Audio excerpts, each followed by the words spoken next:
Welcome to the Arcane Library. I'm Thomas, your host, coming to you from Portland, Oregon. We're going to listen to great works of the esoteric tradition and read them slowly for study, for reflection, or simply to drift away. If you feel so inclined, like, share, and subscribe. Settle in. Let's begin. The Book of Enoch, translated by R.H. Charles in 1912, is a fascinating journey into the mysterious realms of ancient apocryphal writings. Written during a time when the boundaries between religious and secular knowledge were often blurred, this text offers insights that are both profound and perplexing. It speaks to us today not just as historical artifacts, but as windows into the spiritual and cosmic beliefs of our ancestors. The Book of Enoch continues to matter because it challenges our understanding of what constitutes sacred scripture and invites us to explore the rich tapestry of early religious traditions. Its inclusion in this collection is motivated by a desire to share these enigmatic texts that have captivated scholars and seekers alike, offering a glimpse into the mystical and esoteric dimensions of biblical lore. This piece, with its detailed introduction and notes, provides not just a reading but an immersive experience that bridges ancient wisdom with contemporary curiosity.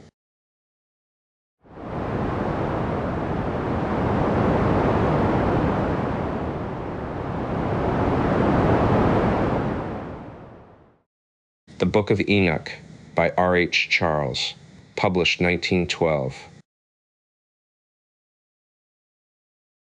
The object of this series of translations is primarily to furnish students with short, cheap, and handy textbooks, which it is hoped will facilitate the study of the particular texts in class under competent teachers. But it is also hoped that the volumes will be acceptable to the general reader who may be interested in the subjects with which they deal. It has been thought advisable, as a general rule, to restrict the notes and comments to a small compass, more especially as in most cases excellent works of a more elaborate character are available. Indeed, it is much to be desired that these translations may have the effect of inducing readers to study the larger works. Our principal aim, in a word, is to make some difficult texts, important for the study of Christian origins, more generally accessible in faithful and scholarly translations. In most cases, these texts are not available in a cheap and handy form. In one or two cases, texts have been included of books which are available in the official apocrypha, but in every such case, reasons exist for putting forth these texts in a new translation, with an introduction in this series. Introduction. The apocalyptic literature, as the Book of Enoch is in some respects the most notable extant apocalyptic work outside the canonical scriptures, it will not be inappropriate to offer a few remarks here on the apocalyptic literature generally.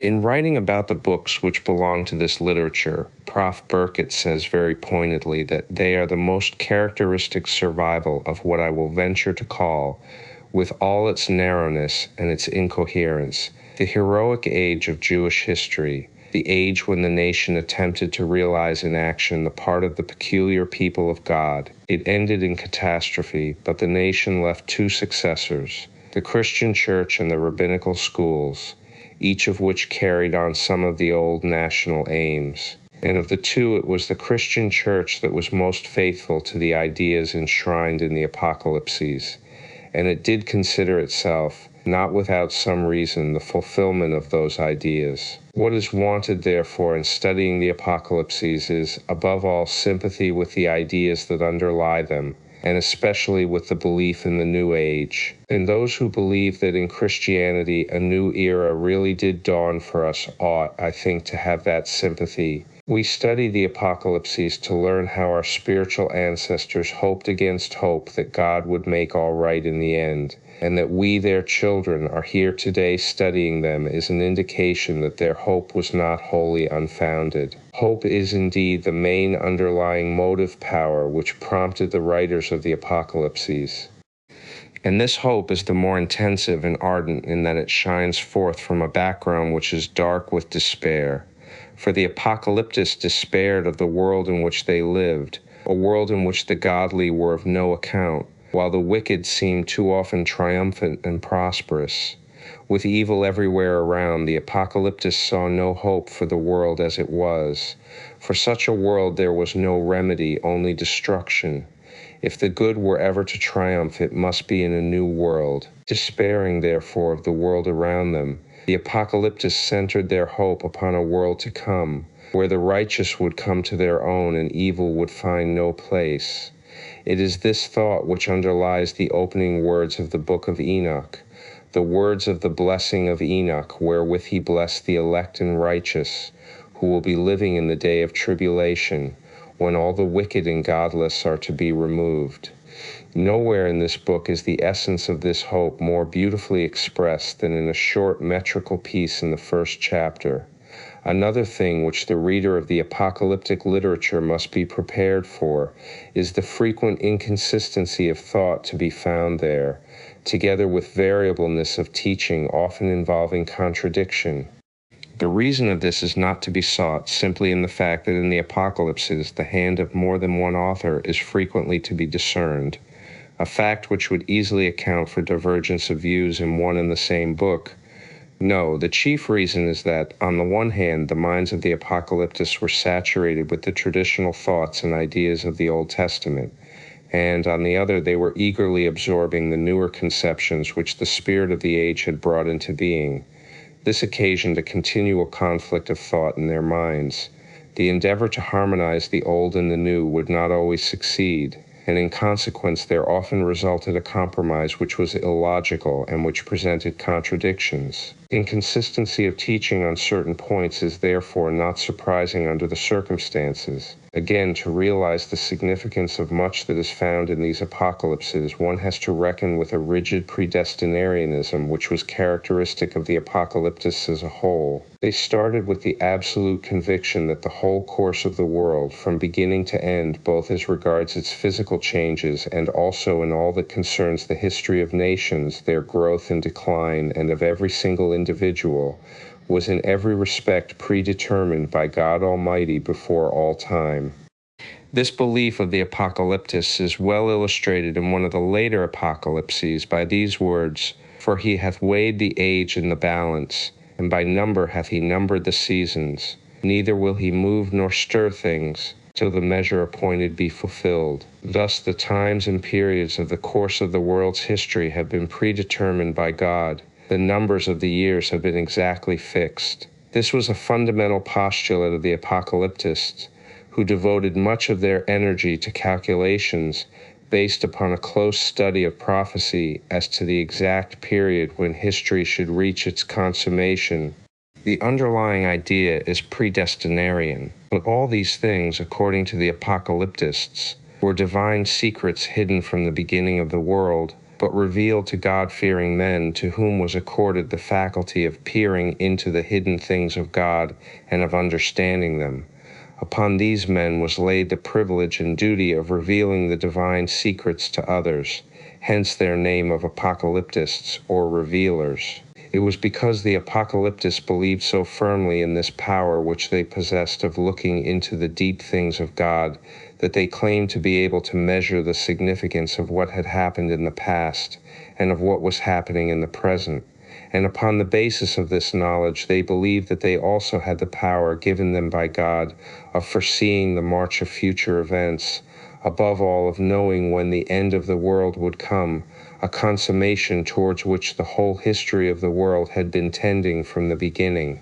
In spite of all the mysticism, sometimes of a rather fantastic kind, and of the frequently supramundane vision with which the apocalyptic literature abounds, the apocalyptists fully realized the need of practical religion.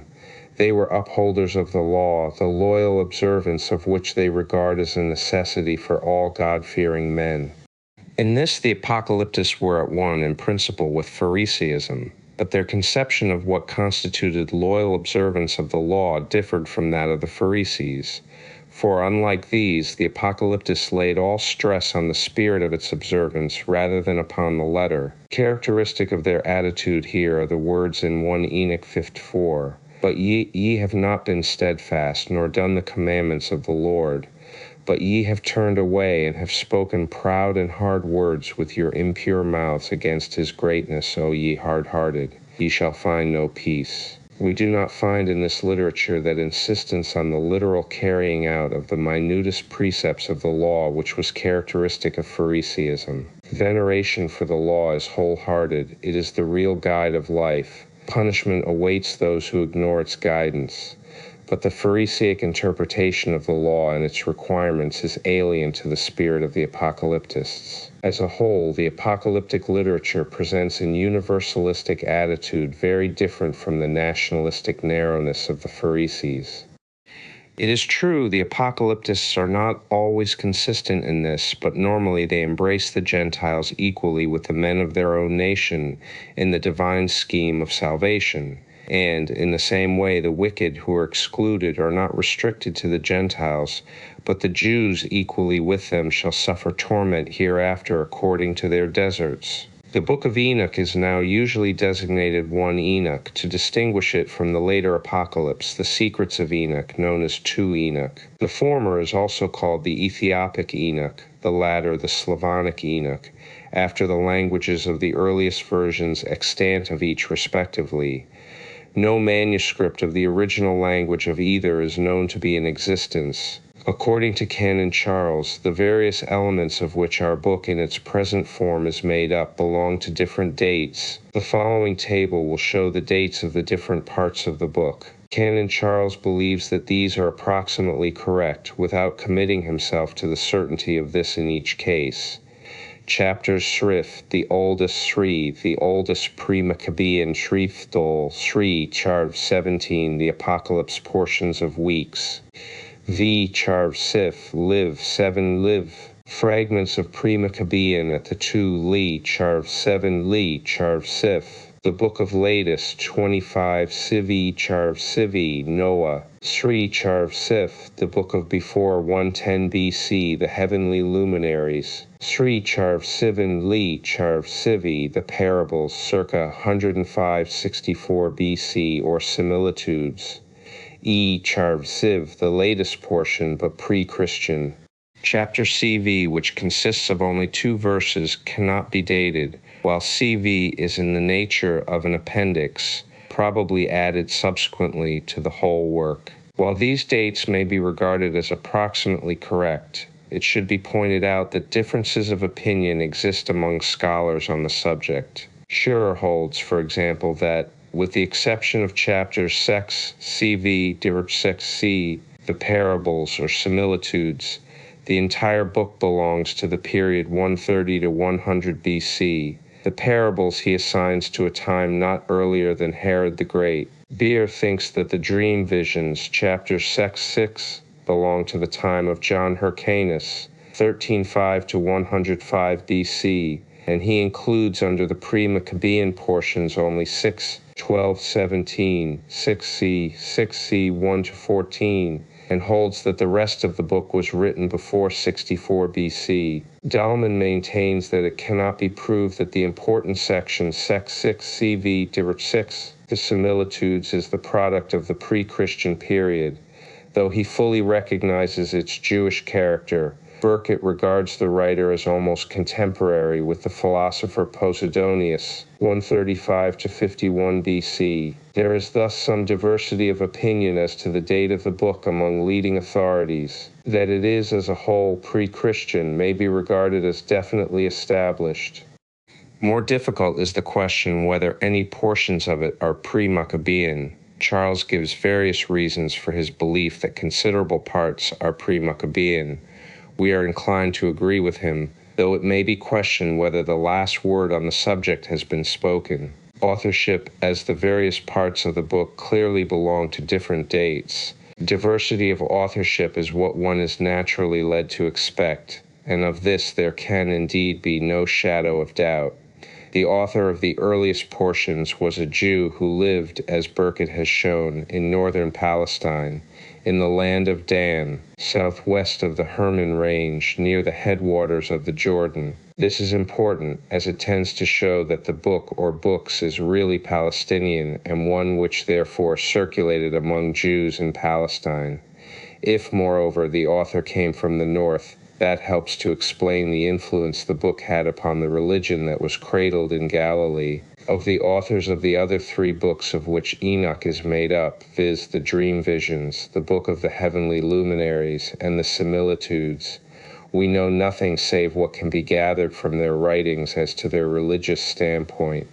The pre-Maccabean portions, assuming that some portions of it are pre-Maccabean, of the Book of Enoch must certainly be ascribed to the Chassidim, but it is not on that account necessary to ascribe all the later portions to the Pharisees. 3 points especially militate against this. Some of the teaching concerning the Messiah, the generally speaking universalistic spirit, which is quite un-Pharisaic, and the attitude towards the law, which is not that of the Pharisees. It is not to be denied that some portions, e.g. Cia 6ff, are from the hands of Pharisees, nor can it be doubted that the whole collection in its present form has been worked over by a Pharisee or Pharisees, but that all the post-Maccabean portions in their original form emanated from Pharisaic circles does not appear to have been proved. It seems more likely that, with the exceptions already referred to, the various component parts of the book were written by apocalyptists who belonged neither to Pharisaic nor yet to Sadducean circles. Language: the Book of Enoch exists only in the Ethiopic version. This was translated from the Greek version,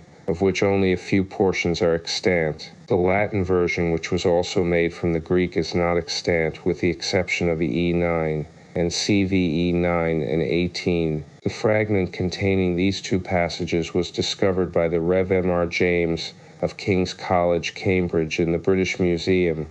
The book was originally written either in Hebrew or Aramaic. Charles thinks that chapters Vikis Viki, Lukis Vikis Viki, Lukis Viki, Lukis Viki, Lukis Vikis were Aramaic, the rest Hebrew. It is, however, very difficult to say for certain which of these 2 languages was really the original, because, as Burkitt says, most of the most convincing proofs that the Greek text of Enoch is a translation from a Semitic language fit equally well with a Hebrew or an Aramaic original. His opinion is that Aramaic was the original language, but that a few passages do seem to suggest a Hebrew origin, yet not decisively. General contents. The reader who comes to peruse the Book of Enoch for the first time will find much that appears to him strange and unattractive.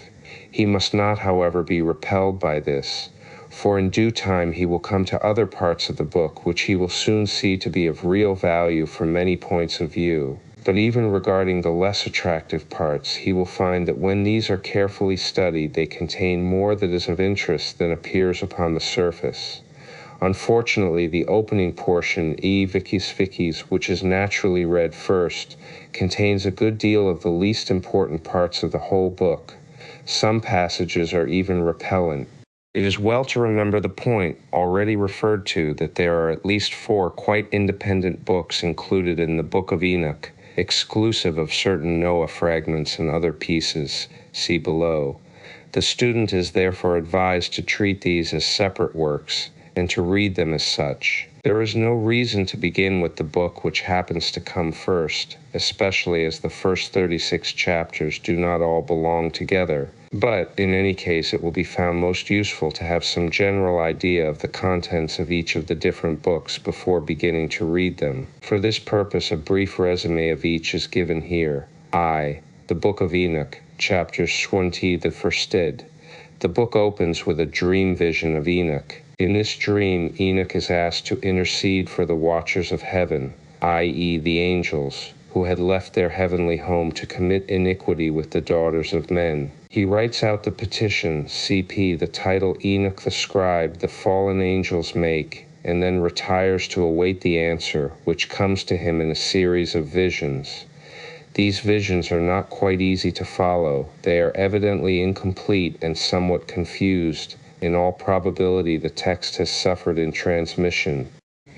At any rate, the petition is refused. Enoch declares to the fallen angels the doom which, as he has been taught in the visions, is to be their lot. The final words of the message which he is bidden to give them are, "You have no peace."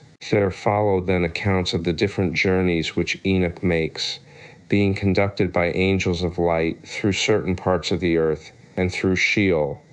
After the account of the first journey, Thisiae, a short enumeration is made of the archangels, 7 in number, and their functions, Thisiae. In the second journey is described the place of final punishment of the fallen angels. This place is the prison of the angels, and here they will be imprisoned forever. From thence Enoch is taken to Sheol, then to the west, where he sees the luminaries of heaven. After that the angels show him 7 magnificent mountains, upon one of which is the throne of God. He sees also the tree of life, which is to be given to the holy and righteous after the great judgment. From thence he comes back to the center of the earth and sees the blessed place, Jerusalem, and the accursed valley, Thisiae. The book concludes with what appear to be fragments of other journeys, to the east, to the north, and to the south. Of special interest here is the mention of the Garden of Righteousness and the Tree of Wisdom, thesting. Much that is written in these chapters may appear pointless and uninspiring, but we must bear in mind the purpose that lies behind it all. The fallen angels were believed to have brought sin onto the earth. All the wickedness of the world, the apocalyptus traces back to them. This cause of sin must be wholly destroyed before righteousness can come truly to its own. Therefore, the apocalyptist has a practical aim in view when describing in much detail the final place of punishment of the fallen angels. For here too are to come all those who by sin are the offspring of this race. No less does he delight in telling of the abode of joy prepared for the righteous. That all these descriptions were constructed out of the imagination of the apocalyptist, based largely, no doubt, upon popular tradition, did not detract from their practical value for the people of his day.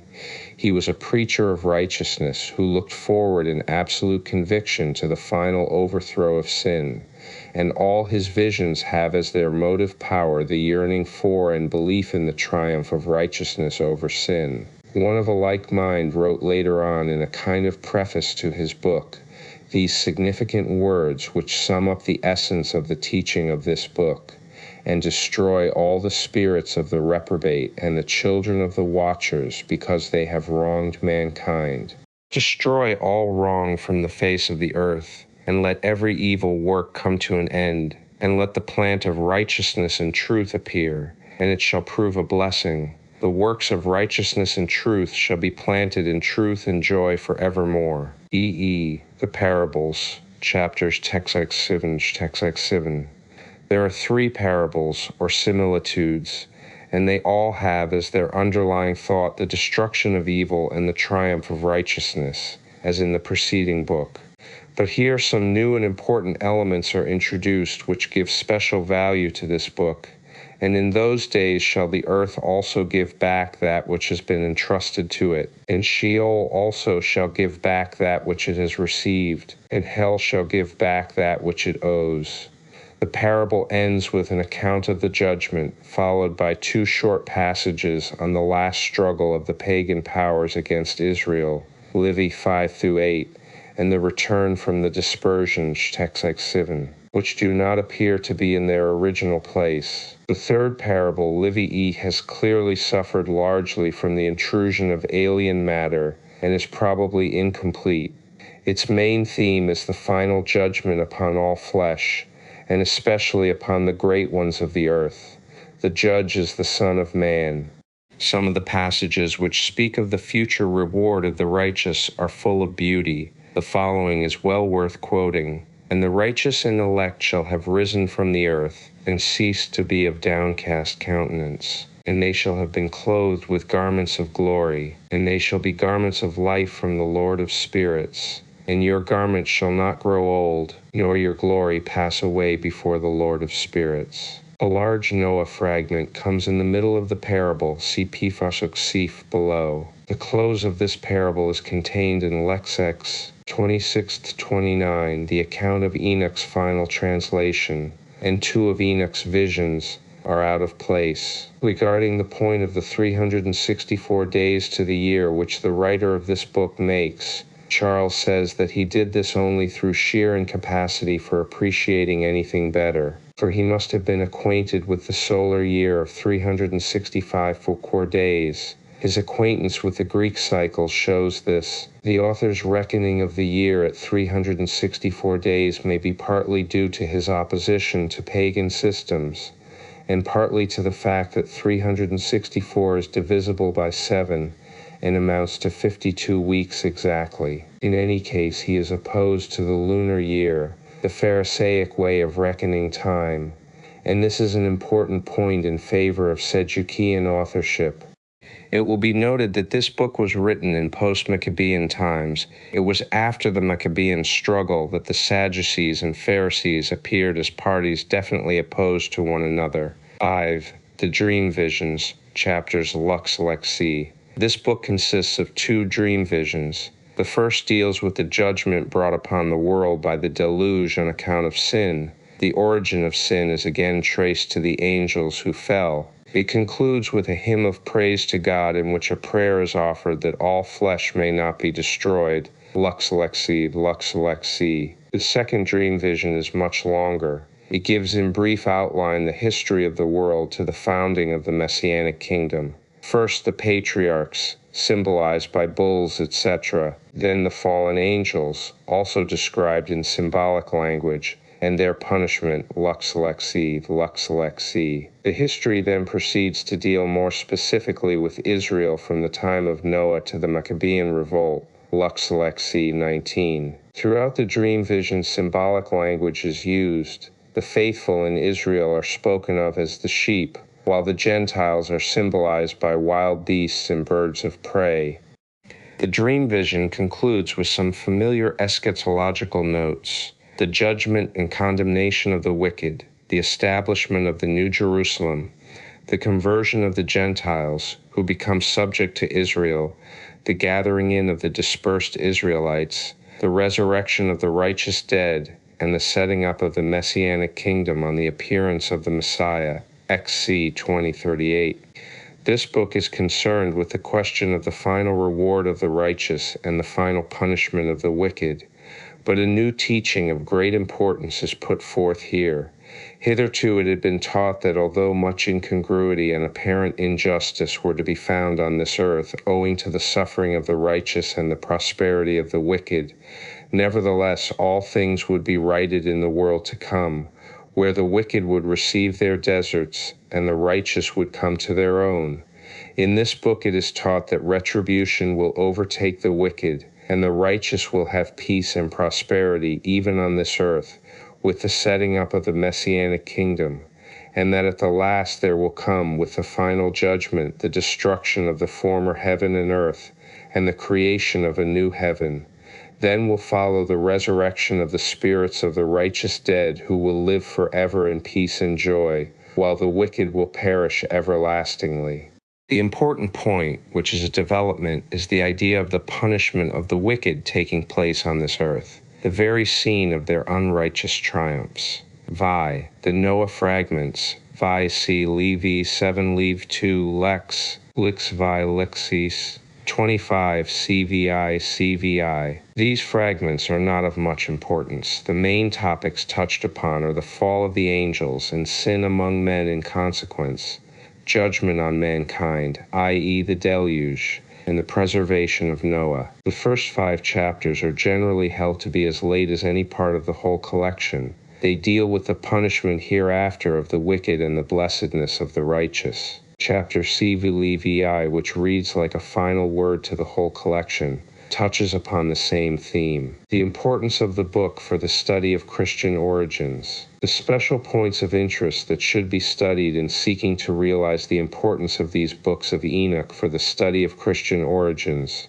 are the problems of evil, including, of course, the subjects of demonology and future judgment, the Messiah and the Messianic kingdom. The title Son of Man is of special importance, and the resurrection. There are, of course, other subjects which will suggest themselves in studying the book. A.B. abbreviations, brackets, and symbols, specially used in the translation of 1 Enoch Edenotes, the Ethiopic version.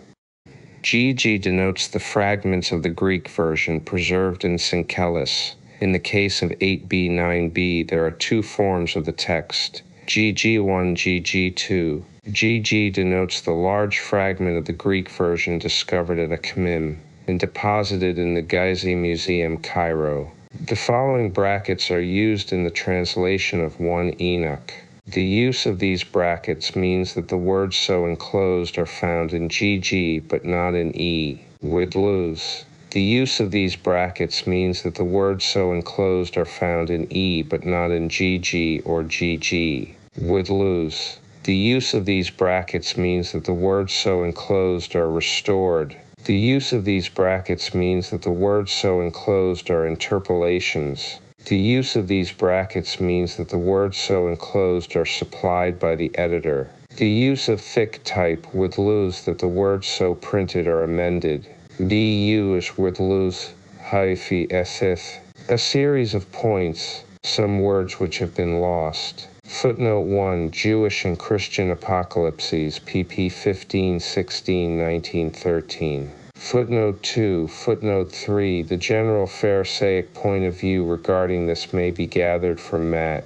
EE 7 tri est. Footnote 4, Burkitt rightly insists that we should speak of the collection as the books, not the Book of Enoch. Footnote 5, footnote 6, i.e., the pious ones, or saints. Footnote 7, footnote 8, i.e., according to him, Suffotine, Suffotine, Suffotine, Suffotine, Suffotine, 1217, Suffotine. Footnote 9, footnote 10, footnote 11, Gen V, 24. Footnote 12, i.e., the Book of the Heavenly Luminaries, as Charles calls it. Footnote 13, i.e., the righteous, a play on the word Zadukim, the sons of Zadok, i.e., the Sadducees. Footnote 14, Lazinski, Op. Cit. pp. 253 ff. Footnote 15, footnote 16, footnote 17. It is a great pity that one system of chapter enumeration runs through the whole volume. If each separate book began with chap I, it would be much better. For obvious reasons, this cannot be done here. See Editor's General Preface. Footnote 18, footnote 19, footnote 20, footnote 21. For the points of difference between the Pharisees and Sadducees, see the present writers, the books of the Apocrypha, their origin, teaching, and contents. Chap. V.E. 1914. Footnote 22, I. Suffotine, I.V., Parable of Enoch on the future lot of the wicked and the righteous. I.1. The words of the blessing of Enoch, wherewith he blessed the elect or righteous, who will be living in the day of tribulation, when all the wicked, achraic, godless are to be removed. 2. And he took up his parable and said, Enoch, a righteous man, whose eyes were opened by God, saw the vision of the Holy One in the heavens, which the angel showed me, and from them I heard everything, and from them I understood as I saw, but not for this generation, but for a remote one which is for to come. 3. Concerning the elect I said, and took up my parable concerning them, the Holy Great One will come forth from his dwelling. 4. And the eternal God will tread upon the earth, even on Mount Sinai, and appear in the strength of his might from the heaven of heavens. 5. And all shall be smitten with fear, and the watchers shall quake, and great fear and trembling shall seize them unto the ends of the earth. 6. And the high mountains shall be shaken, and the high hills shall be made low, and shall melt like wax before the flame. 7. And the earth shall be wholly rent in sunder, and all that is upon the earth shall perish, and there shall be a judgment upon all men. 8. But with the righteous he will make peace, and will protect the elect, and mercy shall be upon them. And they shall all belong to God, and they shall be prospered, and they shall all be blessed. And he will help them all, and light shall appear unto them, and he will make peace with them. 9. And behold, he cometh with 10,000s of his holy ones to execute judgment upon all, and to destroy all the ungodly, and to convict all flesh of all the works of their ungodliness which they have ungodly committed, and of all the hard things which ungodly sinners have spoken against him. 1. Observe ye everything that takes place in the heaven, how they do not change their orbits, and the luminaries which are in the heaven, how they all rise and set in order each in its season, and transgress not against their appointed order. 2. Behold ye the earth, and give heed to the things which take place upon it from first to last, how steadfast they are, how none of the things upon earth change, but all the works of God appear to you. 3. Behold the summer and the winter, how the whole earth is filled with water, and clouds and dew and rain lie upon it. 3. Observe and see how in the winter all the trees seem as though they had withered and shed all their leaves, except 14 trees which do not lose their foliage, but retain the old foliage from 2 to 3 years till the new comes. 4. And again, observe ye the days of summer, how the sun is above the earth, over against it, and you seek shade and shelter by reason of the heat of the sun, and the earth also burns with glowing heat, and so you cannot tread on the earth or on a rock by reason of its heat. 1. Observe how the trees cover themselves with green leaves and bear fruit. Wherefore give ye heed, and know with regard to all his works, and recognize how he that liveth forever hath made them so. 2. And all his works go on thus from year to year forever, and all the tasks which they accomplish for him, and their tasks change not, but according as God hath ordained so is it done. 3. And behold how the sea and the rivers in like manner accomplish and change not their tasks from his commandments. 4. But ye have not been steadfast, nor done the commandments of the Lord, but ye have turned away and spoken proud and hard words with your impure mouths against his greatness. O ye hard-hearted, ye shall find no peace. 5. Therefore shall ye execrate your days, and the years of your life shall perish, and the years of your destruction shall be multiplied in eternal execration, and ye shall find no mercy. 6a. In those days ye shall make your names an eternal execration unto all the righteous. B. And by you shall all who curse. C. And all the sinners and godless shall imprecate by you. 7c. And for you the godless there shall be a curse. 6d. And all the shall rejoice. E. And there shall be forgiveness of sins. F. And every mercy and peace and forbearance. G. There shall be salvation unto them, a goodly light. I. And for all of you sinners there shall be no salvation. J. But on you all shall abide a curse. 7a. But for the elect there shall be light and grace and peace. B. And they shall inherit the earth. 8. And then there shall be bestowed upon the elect wisdom, and they shall all live and never again sin, either through ungodliness or through pride. But they who are wise shall be humble. 9. And they shall not again transgress, nor shall they sin all the days of their life, nor shall they die of the divine anger or wrath, but they shall complete the number of the days of their life, and their lives shall be increased in peace, and the years of their joy shall be multiplied in eternal gladness and peace all the days of their life. VIXI. The fall of the angels, the demoralization of mankind, the intercession of the angels on behalf of mankind, the dooms pronounced by God on the angels, the Messianic kingdom, a Noah fragment. 7:1. And all the others together with them took unto themselves wives, and each chose for himself one, and they began to go in unto them and to defile themselves with them, and they taught them charms and enchantments, and the cutting of roots, and made them acquainted with plants. 2. And they became pregnant, and they bare great giants, whose height was 3,000 ells. 3.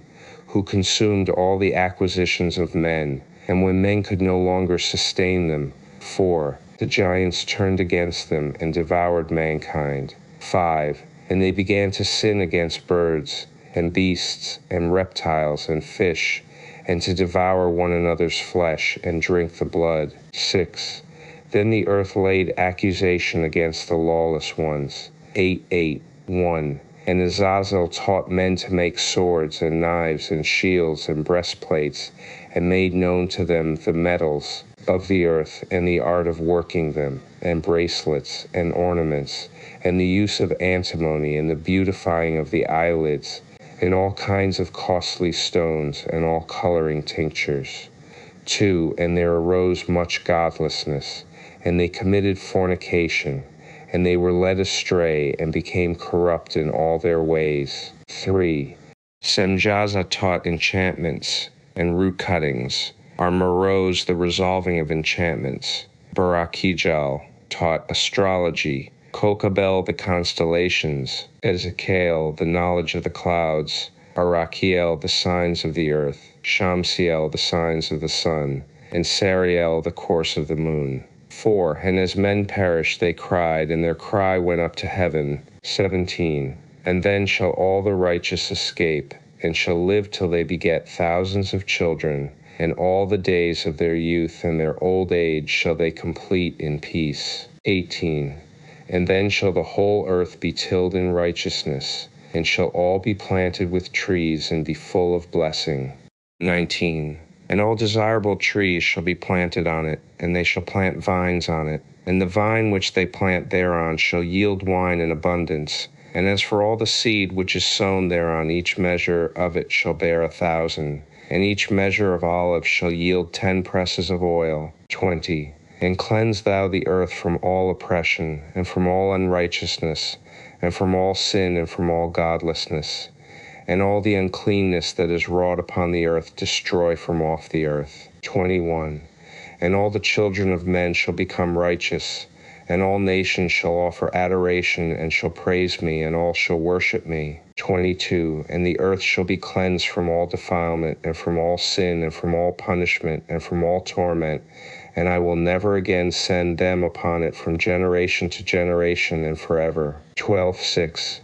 Dream vision of Enoch, his intercession for Azazel and the fallen angels, and his announcement to them of their first and final doom. 12:1. Before these things Enoch was hidden, and no one of the children of men knew where he was hidden, and where he abode, and what had become of him. 2. And his activities had to do with the watchers, and his days were with the holy ones. 3. And I, Enoch, was blessing the Lord of majesty, and the King of the ages. And lo, the watchers called me, Enoch the scribe, and said to me, 4. Enoch, thou scribe of righteousness, go declare to the watchers of the heaven, who have left the high heaven, the holy eternal place, and have defiled themselves with women, and have done as the children of earth do, and have taken unto themselves wives, ye have wrought great destruction on the earth. 5. And ye shall have no peace nor forgiveness of sin, and inasmuch as they delight themselves in their children. 6. The murder of their beloved ones shall they see, and over the destruction of their children shall they lament, and shall make supplication unto eternity, but mercy and peace shall ye not attain. 16:1. From the days of the slaughter and destruction and death of the giants, from the souls of whose flesh the spirits, having gone forth, shall destroy without incurring judgment. Thus shall they destroy until the day of the consummation, the great judgment in which the age shall be consummated over the watchers and the godless, yea, shall be wholly consummated. 2. And now as to the watchers who have sent thee to intercede for them, who had been shive in heaven, say to them. 3. You have been in heaven, but all the mysteries had not yet been revealed to you, and you knew worthless ones, and these in the hardness of your hearts you have made known to the women, and through these mysteries women and men work much evil on earth. 4. Say to them therefore, you have no peace. 70. Enoch's journeys through the earth and Sheol. 70. The first journey. 71. And Uriel said to me, here shall stand the angels who have connected themselves with women, and their spirits, assuming many different forms, are defiling mankind, and shall lead them astray into sacrificing to demons as gods, Here shall they stand, till the day of the great judgment in which they shall be judged, till they are made an end of. 2. And the women also of the angels who went astray shall become sirens. 3. And I, Enoch, alone saw the vision, the ends of all things, and no man shall see as I have seen. XX. Names and functions of the 7 archangels. XX 177. The second journey of Enoch. XX1. Preliminary and final place of punishment of the fallen angels, stars. XX 170. Sheol, or the underworld. XX1. 1. And thence I went to another place, and he showed me in the west another great and high mountain of hard rock. E2. And there was in it 4 hollow places, deep and wide and very smooth. How smooth are the hollow places, and deep and dark to look at. GG2. And there were 4 hollow places in it, deep and very smooth. 3 of them were dark and 1 bright, and there was a fountain of water in its midst. And I said, how smooth are these hollow places, and deep and dark to view. 3. Then Raphael answered, one of the holy angels who was with me, and said unto me, these hollow places have been created for this very purpose, that the spirits of the souls of the dead should assemble therein, yea, that all the souls of the children of men should assemble here. 4. And these places have been made to receive them till the day of their judgment, and till their appointed period, till the great judgment comes upon them. E5. I saw the spirits of the children of men who were dead, and their voice went forth to heaven and made suit. 6. Then I asked Raphael the angel who was with me, and I said unto him, this spirit, whose is it whose voice goeth forth and maketh suit? GG5. I saw the spirit of a dead man making suit, and his voice went forth to heaven and made suit. 6. And I asked Raphael the angel who was with me, and I said unto him, this spirit which maketh suit, whose is it, whose voice goeth forth and maketh suit to heaven? 7. And he answered me, saying, this is the spirit which went forth from Abel, whom his brother Cain slew, and he makes his suit against him, till his seed is destroyed from the face of the earth, and his seed is annihilated from amongst the seed of men. E8. Then I asked regarding it, and regarding all the hollow places, why is one separated from the other? GG8. Then I asked regarding all the hollow places, why is one separated from the other? E9. And he answered me and said unto me, these 3 have been made that the spirits of the dead might be separated, and such a division has been made for the spirits of the righteous, in which there is the bright spring of water. 10. And such has been made for sinners when they die and are buried in the earth, and judgment has not been executed on them in their lifetime. 11.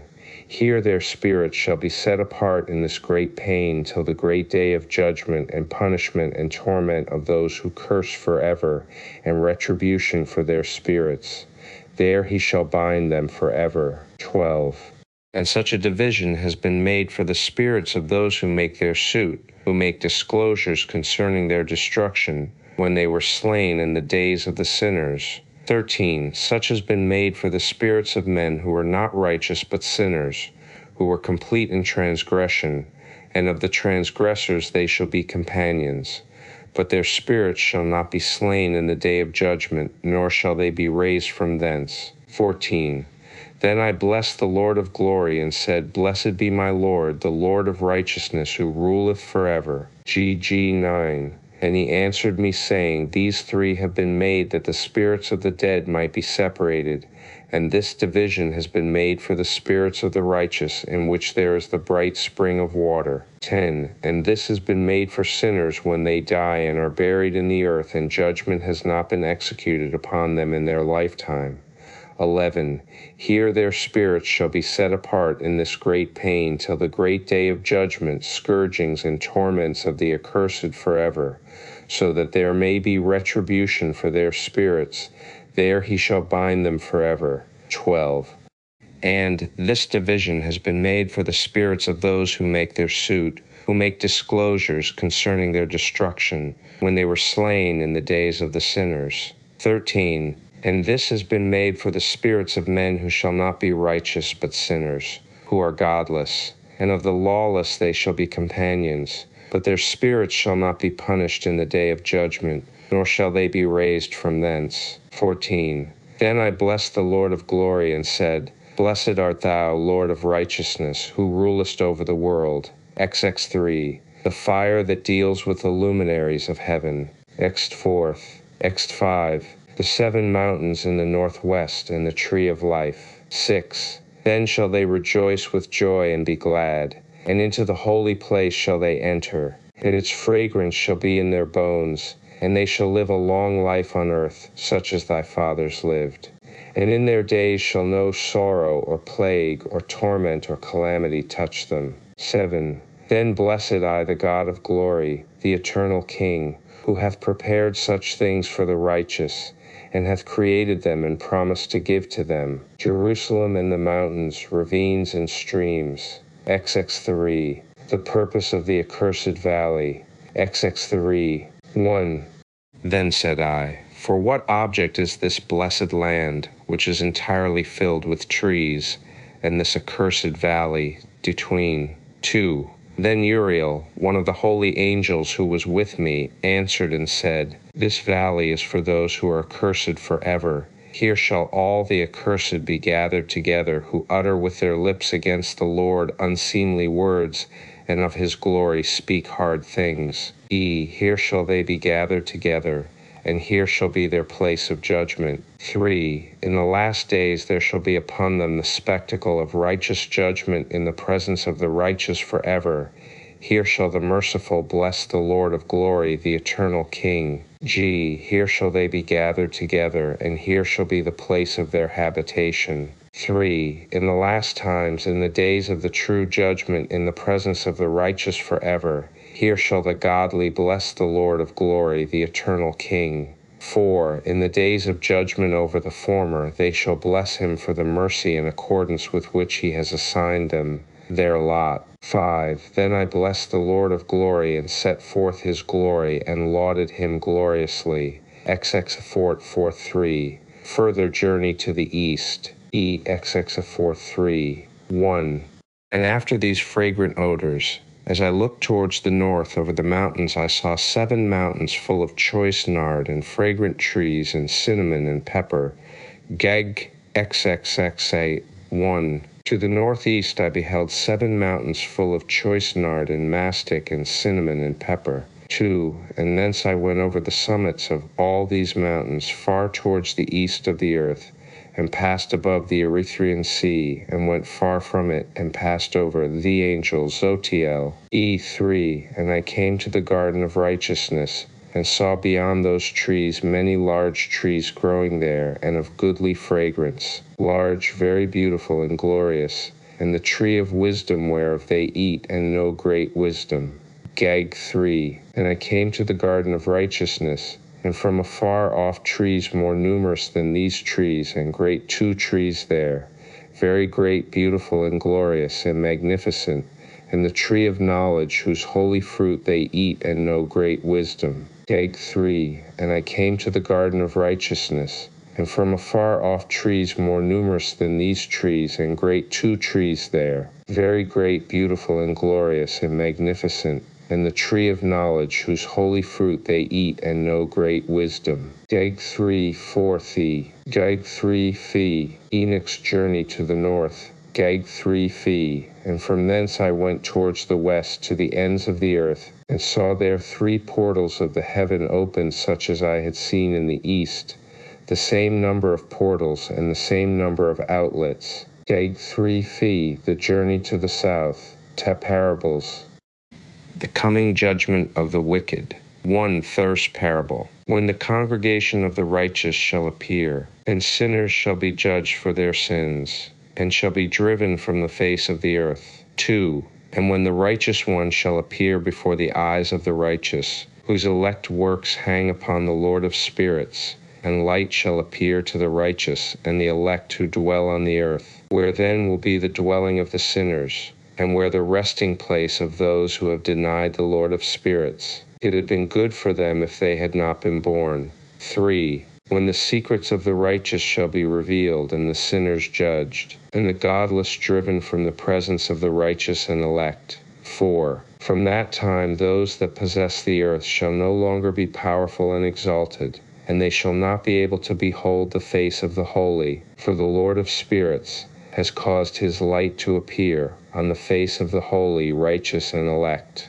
5. Then shall the kings and the mighty perish, and be given into the hands of the righteous and holy. 6. And thenceforward none shall seek for themselves mercy from the Lord of spirits, for their life is at an end. XXXINs.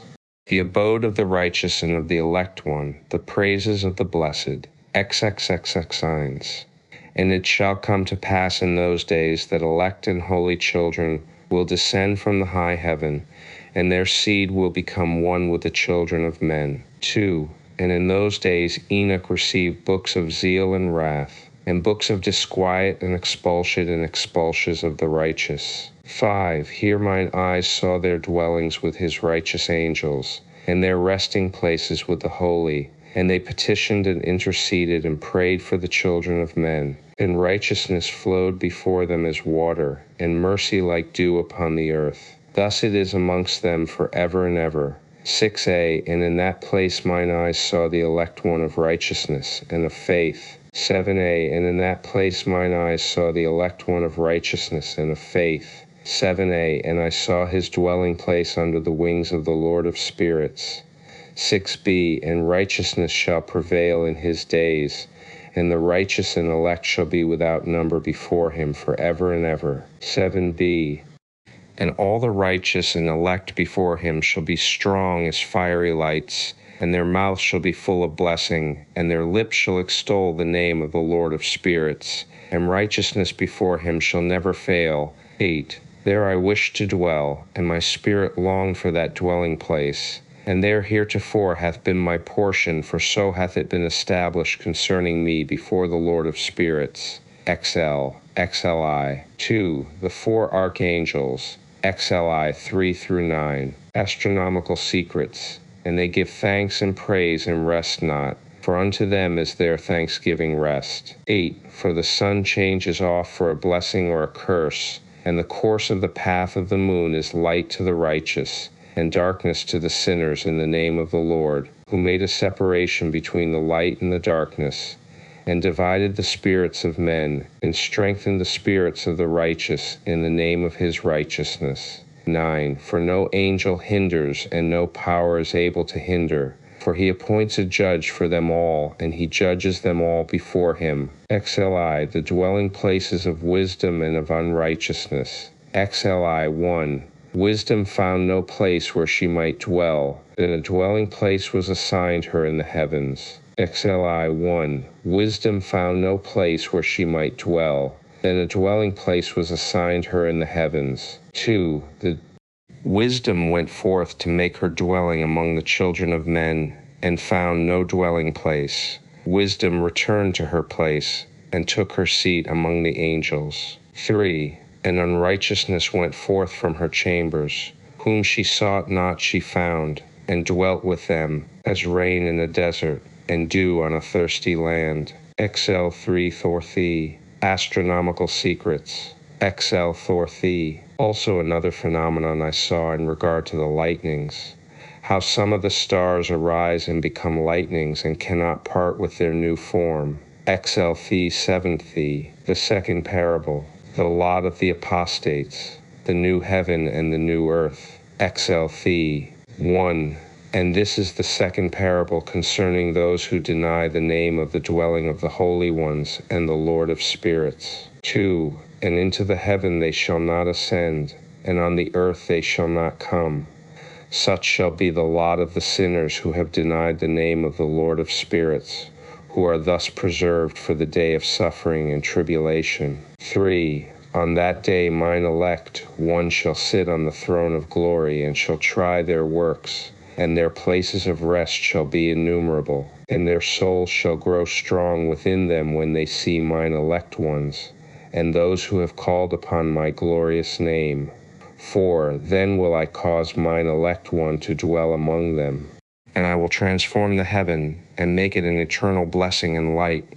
5. And I will transform the earth and make it a blessing, and I will cause mine elect ones to dwell upon it. But the sinners and evildoers shall not set foot thereon. 6.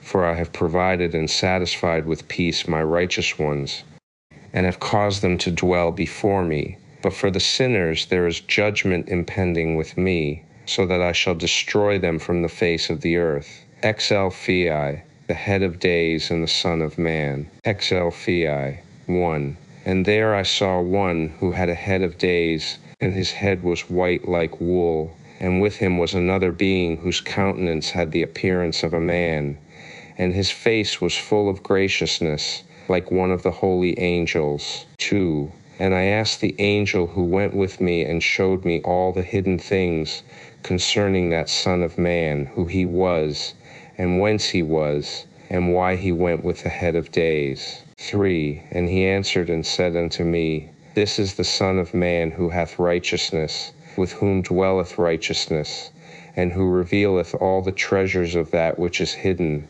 because the Lord of spirits hath chosen him, and whose lot hath the preeminence before the Lord of spirits in uprightness forever. 4. And this Son of Man whom thou hast seen shall raise up the kings and the mighty from their seats, and shall loosen the reins of the strong, and break the teeth of the sinners. 5. Because they do not extol and praise him, nor humbly acknowledge whence the kingdom was bestowed upon them. 6. And he shall put down the countenance of the strong, and shall fill them with shame, and darkness shall be their dwelling, and worms shall be their bed, and they shall have no hope of rising from their beds, because they do not extol the name of the Lord of spirits. 7. And these are they who judge the stars of heaven, and raise their upon the earth and dwell upon it, and all their deeds manifest unrighteousness, and their power rests upon their riches, and their faith is in the gods which they have made with their hands, and they deny the name of the Lord of spirits. 8.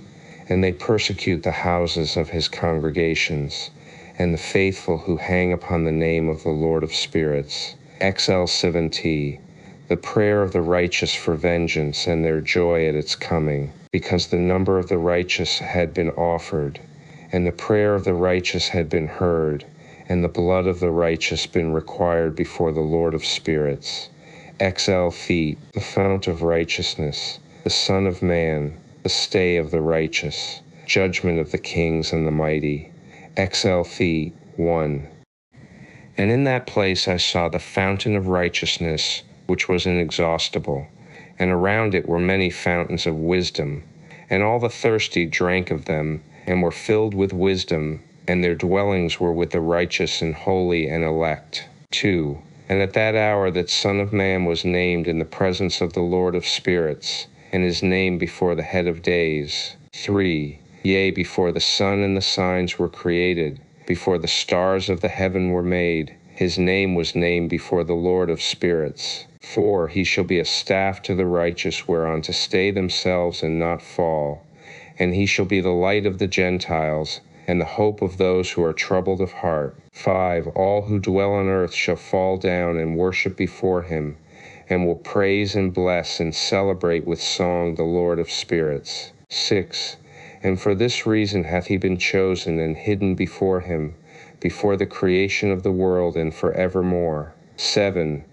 And the wisdom of the Lord of spirits hath revealed him to the holy and righteous, for he hath preserved the lot of the righteous, because they have hated and despised this world of unrighteousness, and have hated all its works and ways in the name of the Lord of spirits. For in his name they are saved, and according to his good pleasure hath it been in regard to their life. 8. In those days downcast in countenance shall the kings of the earth have become, and the strong who possess the land because of the works of their hands.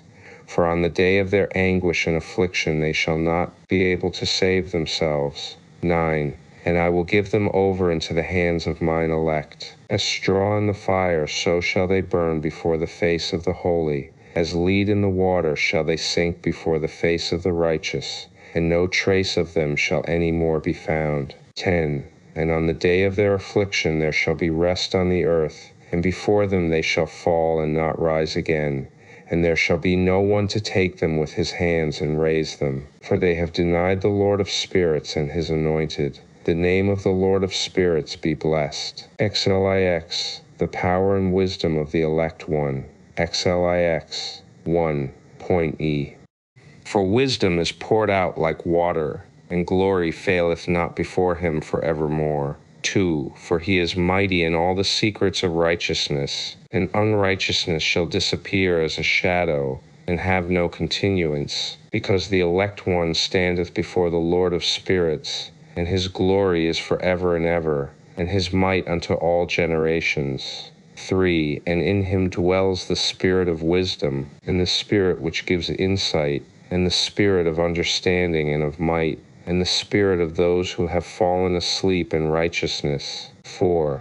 And he shall judge the secret things, and none shall be able to utter a lying word before him, for he is the elect one before the Lord of spirits according to his good pleasure. L. The glorification and victory of the righteous, the repentance of the Gentiles. L1. And in those days a change shall take place for the holy and elect, and the light of days shall abide upon them, and glory and honor shall turn to the holy. 2. On the day of affliction on which evil shall have been treasured up against the sinners, and the righteous shall be victorious in the name of the Lord of spirits, and he will cause the others to witness this, that they may repent and forgo the works of their hands. 3. They shall have no honor through the name of the Lord of spirits, yet through his name shall they be saved. And the Lord of spirits will have compassion on them, for his compassion is great. 4. And he is righteous also in his judgment, and in the presence of his glory unrighteousness also shall not maintain itself. At his judgment the unrepentant shall perish before him. 5. And from henceforth I will have no mercy on them, saith the Lord of spirits. LI, the resurrection of the dead, and the separation by the judge of the righteous and the wicked. LI 1. And in those days shall the earth also give back that which has been entrusted to it, and Sheol also shall give back that which it has received, and hell shall give back that which it owes. 5a. For in those days the elect one shall arise. 2. And he shall choose the righteous and holy from among them, for the day has drawn nigh that they should be saved. 3. And the elect one shall in those days sit on my throne, and his mouth shall pour forth all the secrets of wisdom and counsel. For the Lord of spirits hath given them to him, and hath glorified him. 4. And in those days shall the mountains leap like rams, and the hills also shall skip like lambs, satisfied with milk, and the faces of the angels in heaven shall be lighted up with joy. 5b. And the earth shall rejoice. C. And the righteous shall dwell upon it. D. And the elect shall walk thereon. LII. The 7 metal mountains and the elect one. 3. And I asked the angel who went with me, saying, What things are these which I have seen in secret? 4. And he said unto me, All these things which thou hast seen shall serve the dominion of his anointed, that he may be potent and mighty on the earth. 5. And that angel of peace answered, saying unto me, Wait a little, and there shall be revealed unto thee all the secret things which surround the Lord of spirits. 6. And these mountains which thine eyes have seen, the mountain of iron, and the mountain of copper, and the mountain of silver, and the mountain of gold, and the mountain of soft metal, and the mountain of lead, all these shall be in the presence of the elect one, as wax before the fire, and like the water which streams down from above on those mountains, and they shall become powerless before his feet. 7. And it shall come to pass in those days that none shall be saved, either by gold or by silver, and none be able to escape. 8. And there shall be no iron for war, nor shall one clothe oneself with a breastplate. Bronze shall be of no service, and tin shall not be esteemed, and lead shall not be desired. 9. And all these things shall be destroyed from the surface of the earth, when the elect one shall appear before the face of the Lord of spirits. L3, LIV 6. The valley of judgment, the angels of punishment, The communities of the elect one. L3:1. There mine eyes saw a deep valley with open mouths, and all who dwell on the earth and sea and islands shall bring to him gifts and presents and tokens of homage. But that deep valley shall not become full. 2. And their hands commit lawless deeds, and the sinners devour all whom they lawlessly oppress. Yet the sinners shall be destroyed before the face of the Lord of spirits, and they shall be banished from off the face of his earth, and they shall perish forever and ever. 6. And after this the righteous and elect one shall cause the house of his congregation to appear.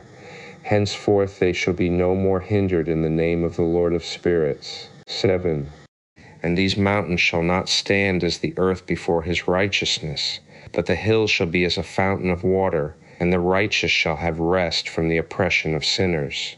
6. And Michael and Gabriel and Raphael and Phanuel shall take hold of them on that great day and cast them on that day into the burning furnace, that the Lord of spirits may take vengeance on them for their unrighteousness in becoming subject to Satan and leading astray those who dwell on the earth. 7. And in those days shall punishment come from the Lord of spirits, and he will open all the chambers of waters which are above the heavens, and of the fountains which are beneath the earth. 8.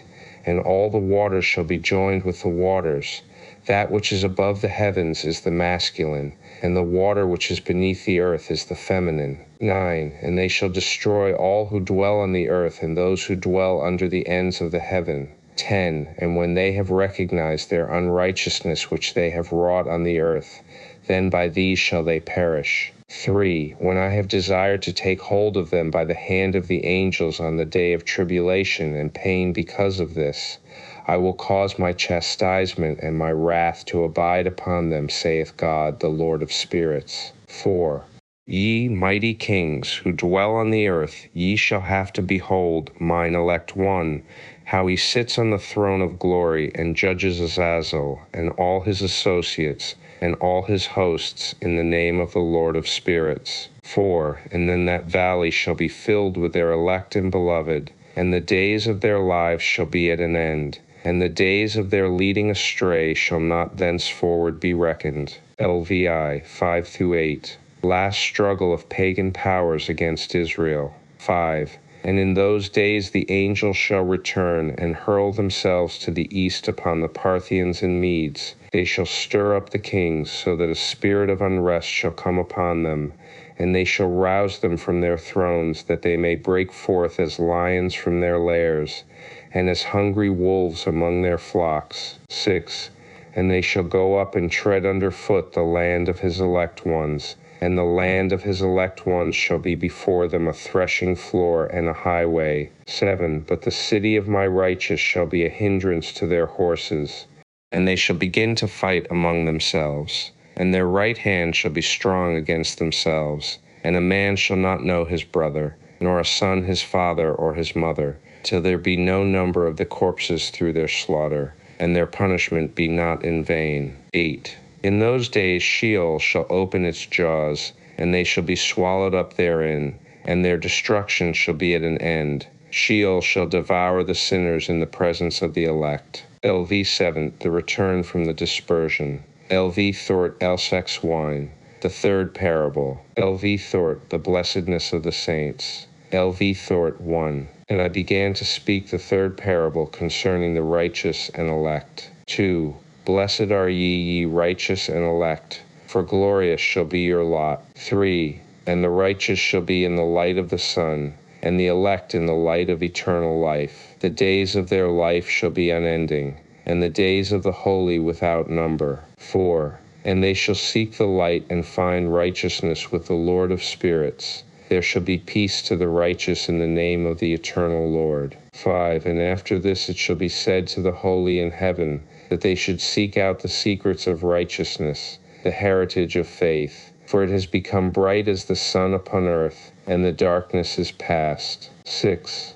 And there shall be a light that never endeth, and to a lit number of days they shall not come. For the darkness shall first have been destroyed, and the light of a brightness established forever before the Lord of spirits. LIX. the lights and the thunder, LX, Book of Noah, a fragment, quaking of the heaven, Behemoth and Leviathan, the elements. 3. And a great trembling seized me, and fear took hold of me, and my loins gave way, and dissolved were my reins, and I fell upon my face. 4. And Michael sent another angel from among the holy ones, and he raised me up, and when he had raised me up, my spirit returned, for I had not been able to endure the look of this host, and the commotion and the quaking of the heaven. 5.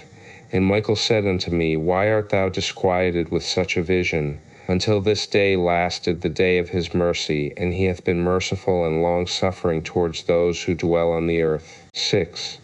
And when the day, and the power, and the punishment, and the judgment come, which the Lord of spirits hath prepared for those who worship not the righteous law, and for those who deny the righteous judgment, and for those who take his name in vain, that day is prepared. For the elect a covenant, but for sinners an inquisition. 5. When the punishment of the Lord of spirits shall rest upon them, it shall rest in order that the punishment of the Lord of spirits may not come in vain, and it shall slay the children with their mothers, and the children with their fathers. Afterwards the judgment shall take place according to his mercy and his patience. 11. And the other angel who went with me and showed me what was hidden told me what is first and last in the heaven in the height, and beneath the earth in the depth, and at the ends of the heaven and on the foundation of the heaven. 12. And the chambers of the winds, and how the winds are divided, and how they are weighed, and how the portals of the winds are reckoned, each according to the power of the wind, and the power of the lights of the moon, and according to the power that is fitting, and the divisions of the stars according to their names, and how all the divisions are divided. 13.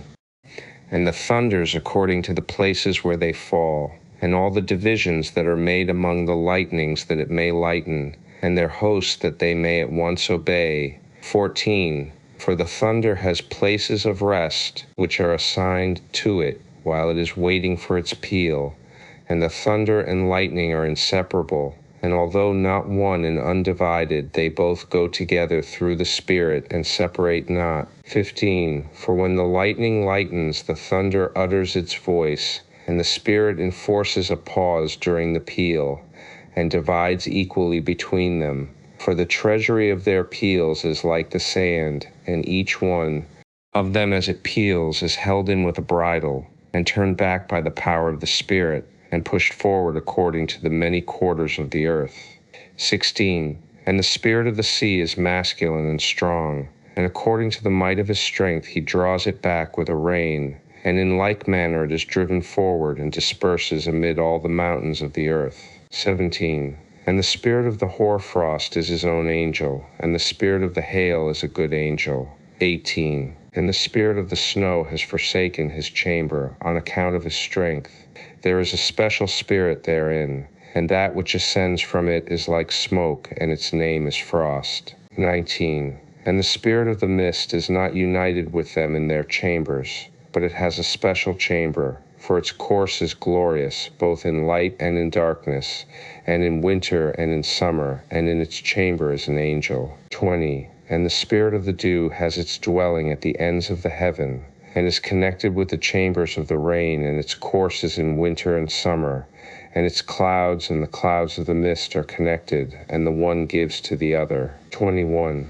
And when the spirit of the rain goes forth from its chamber, the angels come and open the chamber and lead it out, and when it is diffused over the whole earth, it unites with the water on the earth. And whensoever it unites with the water on the earth. 22. For the waters are for those who dwell on the earth, for they are nourishment for the earth from the Most High who is in heaven. Therefore there is a measure for the rain, and the angels take it in charge. 23. And these things I saw towards the garden of the righteous. 24. And the angel of peace who was with me said to me, These two monsters, prepared conformably to the greatness of God, shall feed LXI. Angels go off to measure paradise, the judgment of the righteous by the elect one, the praise of the elect one and of God, LXI. 1.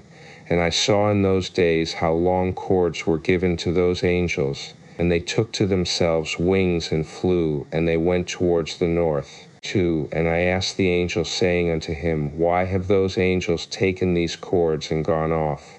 And he said unto me, They have gone to measure. 3.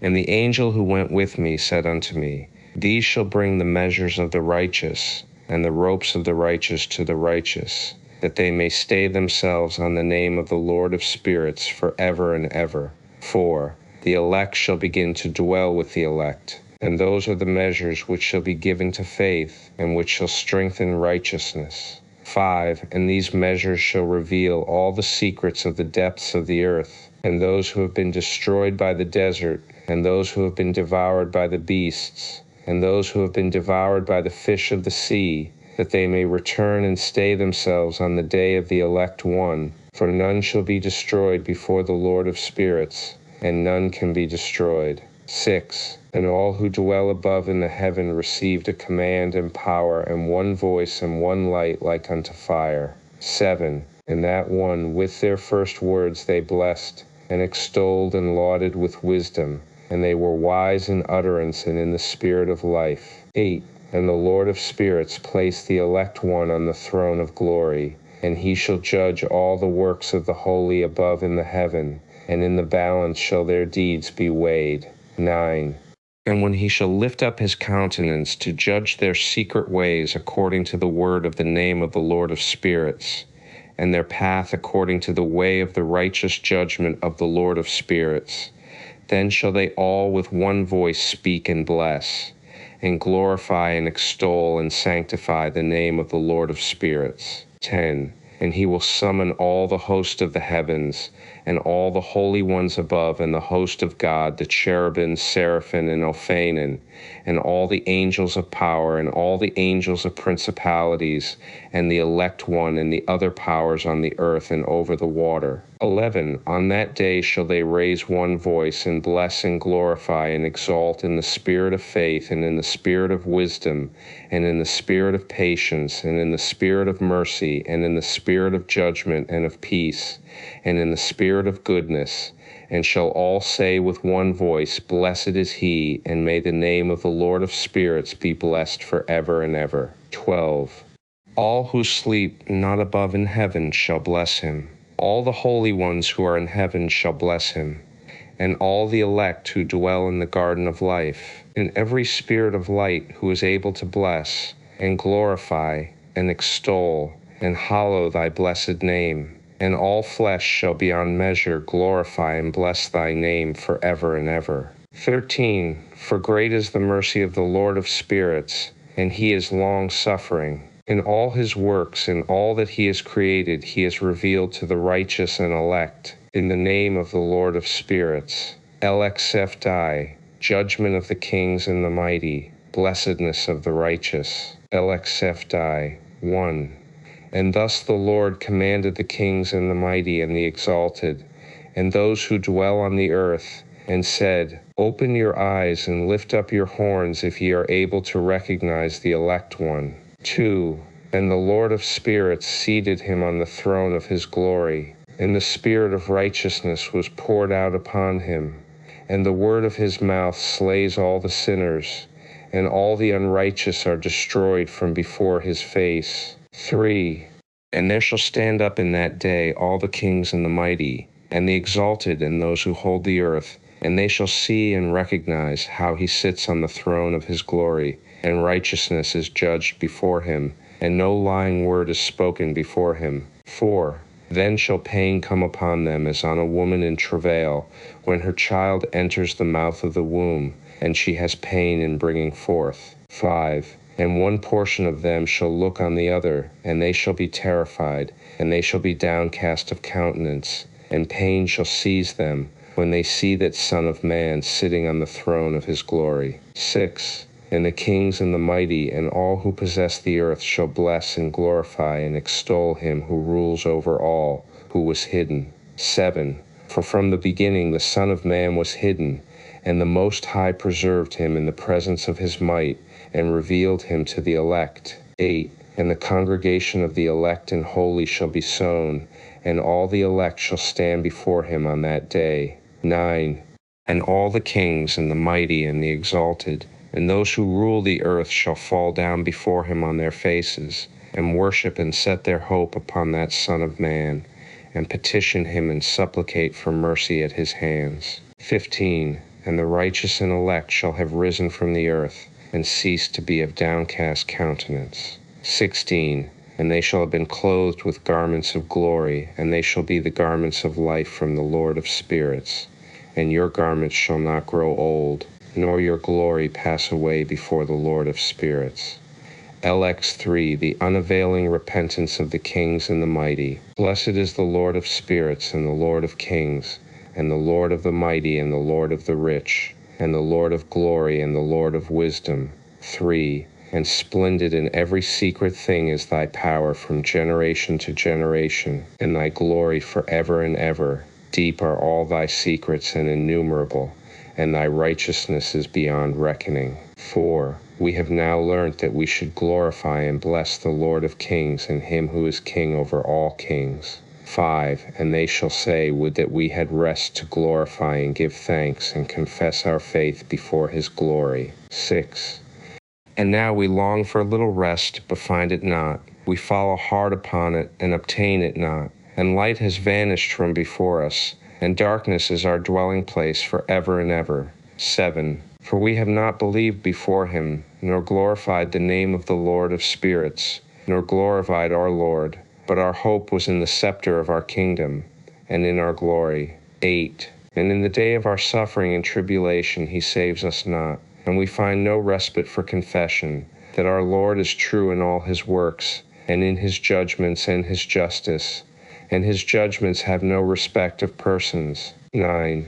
And we pass away from before his face on account of our works, and all our sins are reckoned up in righteousness. 10.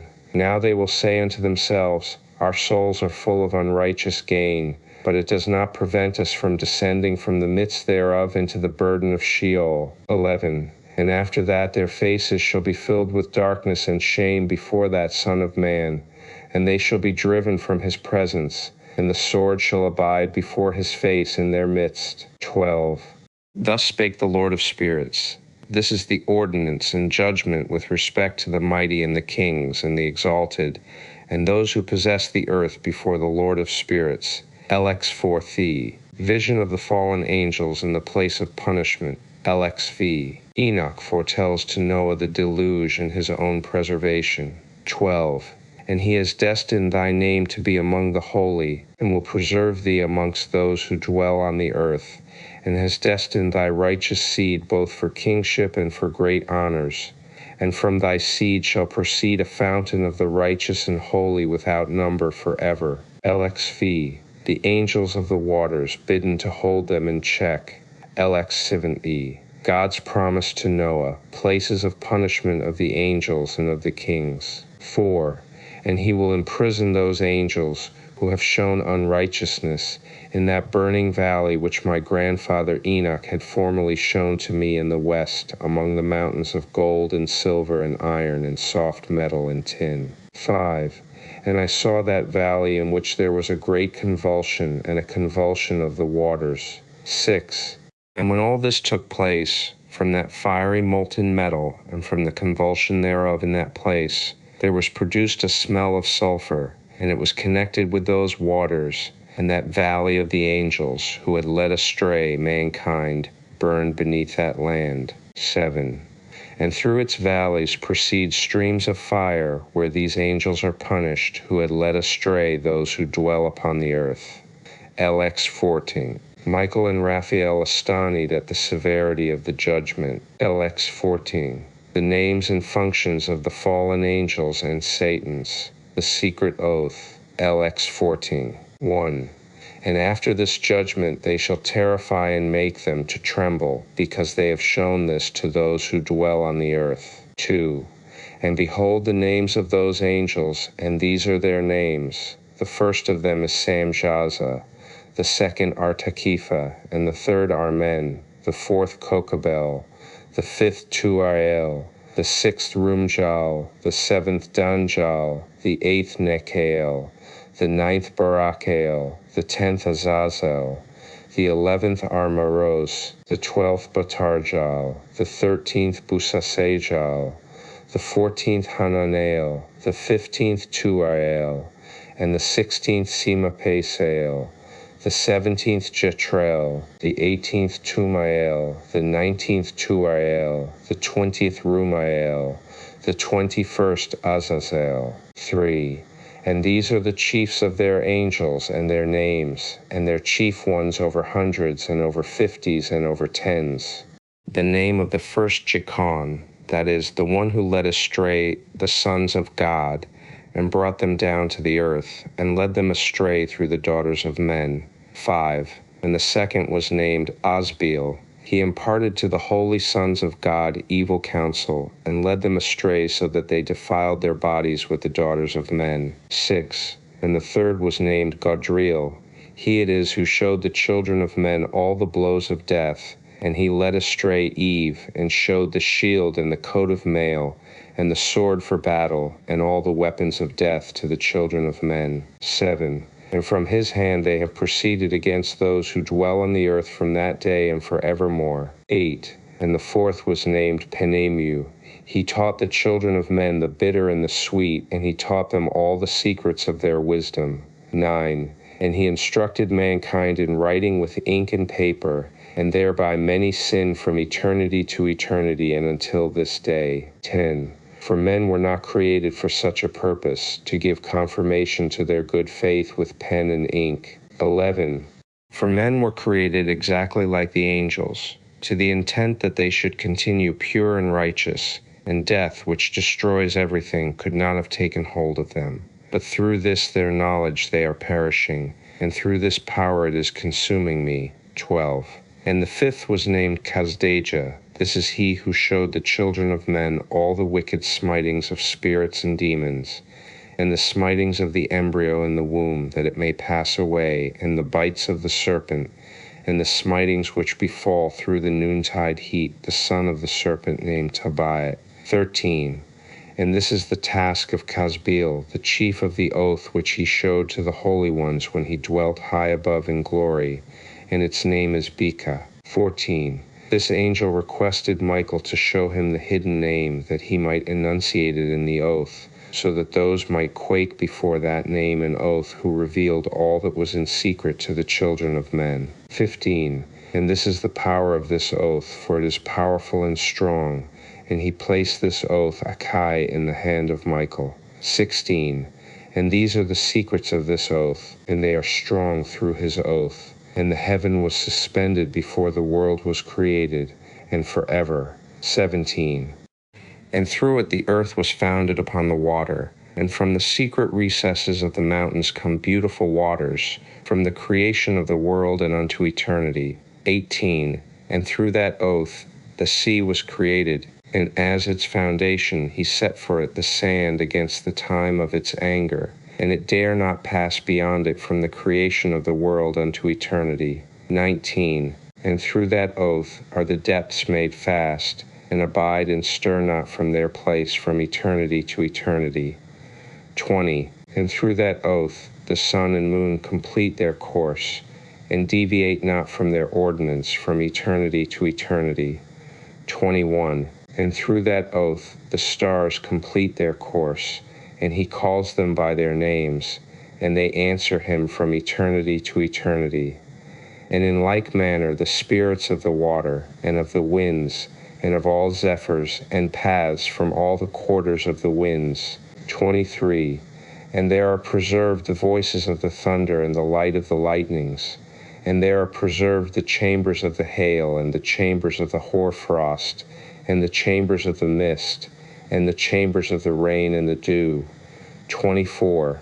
And all these believe and give thanks before the Lord of spirits, and glorify him with all their power, and their food is in every act of thanksgiving. They thank and glorify and extol the name of the Lord of spirits forever and ever. 25. And this oath is mighty over them, and through it their paths are preserved, and their course is not destroyed. Close of the third parable. 26. And there was great joy amongst them, and they blessed and glorified and extolled, because the name of that Son of Man had been revealed unto them. 27. And he sat on the throne of his glory, and the sum of judgment was given unto the Son of Man, and he caused the sinners to pass away and be destroyed from off the face of the earth, and those who have led the world astray. 28. With chains shall they be bound, and in their assemblage place of destruction shall they be imprisoned, and all their works vanish from the face of the earth. 29. And from henceforth there shall be nothing corruptible, for that Son of Man has appeared, and has seated himself on the throne of his glory, and all evil shall pass away before his face. And the word of that Son of Man shall go forth and be strong before the Lord of spirits.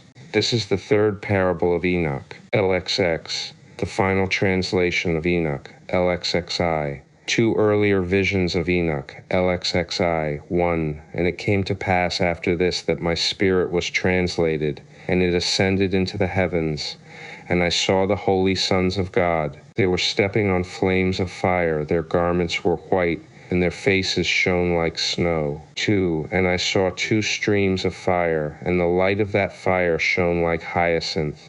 And I fell on my face before the Lord of spirits. 3. And the angel Michael seized me by my right hand, and lifted me up, and led me forth into all the secrets, and he showed me all the secrets of righteousness. 4. And he showed me all the secrets of the ends of the heaven, and all the chambers of all the stars, and all the luminaries, whence they proceed before the face of the holy ones. 5.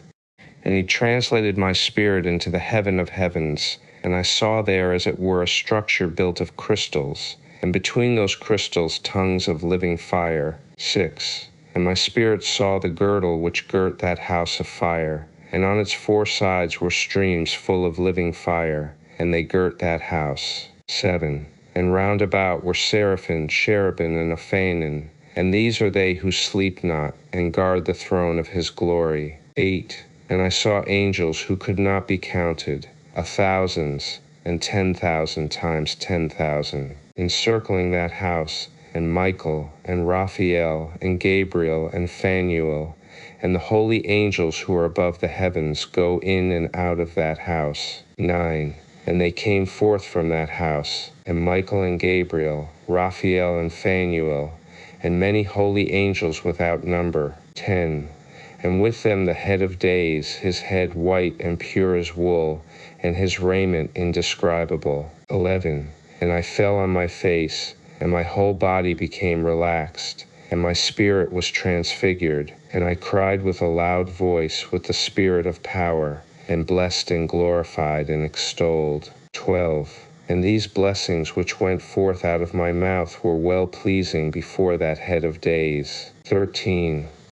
And that head of days came with Michael and Gabriel, Raphael and Phanuel, thousands and 10,000s of angels without number. 14. And he, i.e., the angel, came to me and greeted me with his voice, and said unto me, This is the Son of Man who is born unto righteousness, and righteousness abides over him, and the righteousness of the head of days forsakes him not. 15. And he said unto me, He proclaims unto thee peace in the name of the world to come. For from hence has proceeded peace since the creation of the world, and so shall it be unto thee forever and forever and ever. 16. And all shall walk in his ways, since righteousness never forsakes him.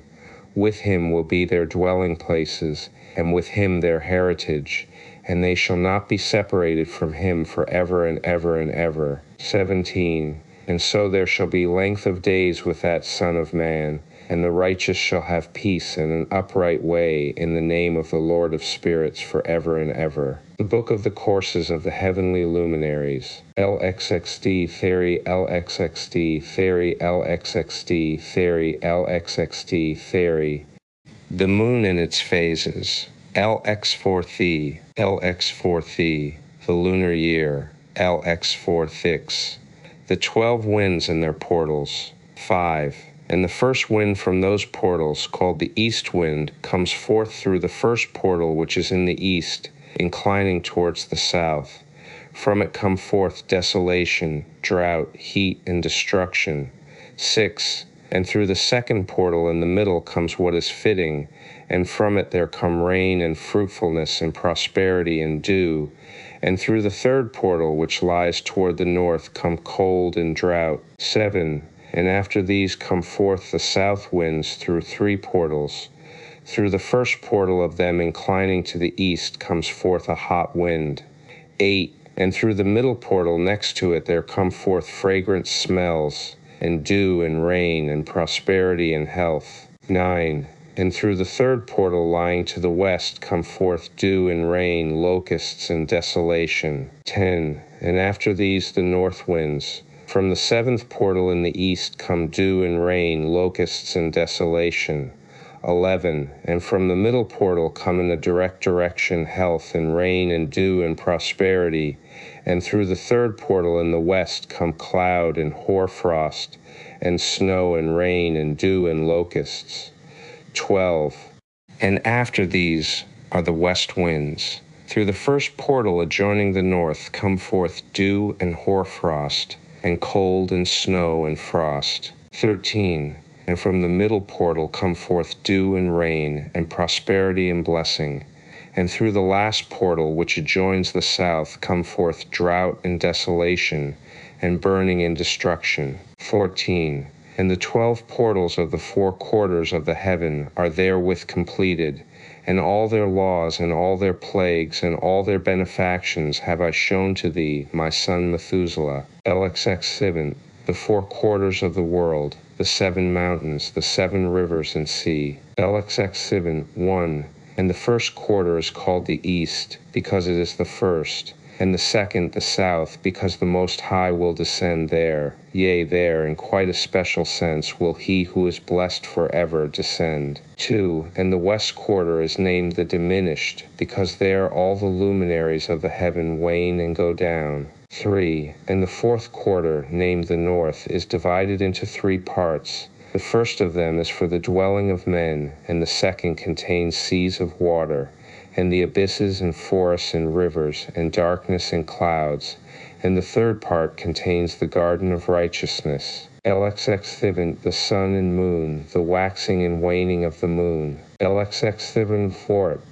Recapitulation of several of the laws. LXX. 1. And in those days the angel Uriel answered and said to me, Behold, I have shown thee everything, Enoch, and I have revealed everything to thee, that thou shouldest see this sun and this moon, and the leaders of the stars of the heaven, and all those who turn them, their tasks and times and departures. LXX. 2-8. Perversion of nature and the heavenly bodies owing to the sin of men. 2. And in the days of the sinners the years shall be shortened, and their seed shall be tardy on their lands and fields, and all things on the earth shall alter, and shall not appear in their time, and the rain shall be kept back, and the heaven shall withhold it. 3. And in those times the fruits of the earth shall be backward, and shall not grow in their time, and the fruits of the trees shall be withheld in their time. 4. And the moon shall alter her order, and not appear at her time. 5. And those days the sun shall be seen, and he shall journey in the evening on the extremity of the great chariot in the west, withholder of light. 6. And many chiefs of the stars shall transgress the order prescribed, and these shall alter their orbits and tasks, and not appear at the seasons prescribed to them. 7. And the whole order of the stars shall be concealed from the sinners, and the thoughts of those on the earth shall err concerning them, and they shall be altered from all their ways. Yea, they shall err, and take them to be gods. 8. And evil shall be multiplied upon them, and punishment shall come upon them so as to destroy all. LXXI. The heavenly tablets and the mission of Enoch. LXXI. 1. And he said unto me, Observe, Enoch, these heavenly tablets, and read what is written thereon, and mark every individual fact. 2. And I observed the heavenly tablets, and read everything which was written thereon, and understood everything, and read the book of all the deeds of mankind, and of all the children of flesh that shall be upon the earth to the remotest generations. 3. And forthwith I bless the great Lord, the King of glory forever, in that he has made all the works of the world, And I extolled the Lord because of his patience, and blessed him because of the children of men. 4. And after that I said, Blessed is the man who dies in righteousness and goodness, concerning whom there is no book of unrighteousness written, and against whom no day of judgment shall be found. 5. And those 7 holy ones brought me and placed me on the earth before the door of my house, and said to me, Declare everything to thy son Methuselah, and show to all thy children that no flesh is righteous in the sight of the Lord, for he is their Creator. 6. 1 year we will leave thee with thy son till thou givest thy last commands, that thou mayest teach thy children and record it for them, and testify to all thy children. And in the 2nd year they shall take thee from their midst. 7. Let thy heart be strong, for the good shall announce righteousness to the good. The righteous with the righteous shall rejoice, and shall offer congratulation to one another. 8. But the sinners shall die with the sinners, and the apostate go down with the apostate. 9. And those who practice righteousness shall die on account of the deeds of men, and be taken away on account of the doings of the godless. 10. And in those days they ceased to speak to me, and I came to my people, blessing the Lord of the world. LXXTO. Charge given to Enoch, the 4 intersalary days, the stars which lead the seasons and the months. LXX Twin 1. And now, my son Methuselah, all these things I am recounting to thee and writing down for thee, and I have revealed to thee everything, and given thee books concerning all these. So preserve, my son Methuselah, the books from thy father's hand, and see that thou deliver them to the generations of the world. 2. I have given wisdom to thee and to thy children, that they may give it to their children for generations, this wisdom, namely, that passeth their thought. 3. And those who understand it shall not sleep, but shall listen with the ear, that they may learn this wisdom, and it shall please those that eat thereof better than good food. 4. Blessed are all the righteous. Blessed are all those who walk in the way of righteousness and sin, not as the sinners in the reckoning of all their days, in which the sun traverses the heaven, entering into and departing from the portals for 30 days with the heads of thousands of the order of the stars, together with the 4 which are intercalated, which divide the 4 portions of the year, which lead them and enter with them 4 days. 5. Owing to them men shall be at fault, and not reckon them in the whole reckoning of the year. Yea, men shall be at fault, and not recognize them accurately. 6. For they belong to the reckoning of the year, and are truly recorded thereon forever, 1 in the 1st portal, and 1 in the 3rd, and 1 in the 4th, and 1 in the 6th. And the year is completed in 364 days. 7. And the account thereof is accurate, and the recorded reckoning thereof exact. For the luminaries, and months and festivals, and years and days, has Uriel shown and revealed to me, to whom the Lord of the whole creation of the world has subjected the host of heaven. 8. And he has power over night and day in the heaven, to cause the light to give light to men, sun, moon, and stars, and all the powers of the heaven which revolve in their circular chariots. 9. And these are the orders of the stars which set in their places, and in their seasons, and festivals, and months. 10. And these are the names of those who lead them, who watch that they enter at their times, in their orders, in their seasons, in their months, in their periods of dominion, and in their positions. 11. Their 4 leaders, who divide the 4 parts of the year, enter first, and after them the 12 leaders of the orders, who divide the months. And for the 360 days there are heads over thousands, who divide the days. And for the 4 intercalary days there are the leaders which sunder the 4 parts of the year. 12. And these heads over thousands are intercalated between leader and leader, each behind a station. But their leaders make the division. 13. And these are the names of the leaders who divide the 4 parts of the year, which are ordained: Milkiah, Helamelech, and Melejal, and Narel. 14. And the names of those who lead them: Adnarel, and Ejasusae, and Elomei. These 3 follow the leaders of the orders, and there is one that follows the 3 leaders of the orders, which follow those leaders of stations that divide the 4 parts of the year. 15. In the beginning of the year, Melchiah rises first and rules, who is named Tamaini, and son, and all the days of his dominion whilst he bears rule are 91 days. 16. And these are the signs of the days which are to be seen on earth in the days of his dominion: sweat, and heat, and calms, and all the trees bear fruit, and leaves are produced on all the trees, and the harvest of wheat, and the rose flowers, and all the flowers which come forth in the field. But the trees of the winter season become withered. 17. And these are the names of the leaders which are under them: Berkael, Selibzael, and another who is added ahead of 1,000, called Helu Joseph. And the days of the dominion of this leader are at an end. 18. The next leader after him is Helem Melech, whom one names the shining sun, and all the days of his light are 91 days. 19. And these are the signs of his days on the earth: glowing heat and dryness. And the trees ripen their fruits and produce all their fruits ripe and ready. And the sheep pair and become pregnant, and all the fruits of the earth are gathered in, and everything that is in the fields, and the winepress. These things take place in the days of his dominion. 20.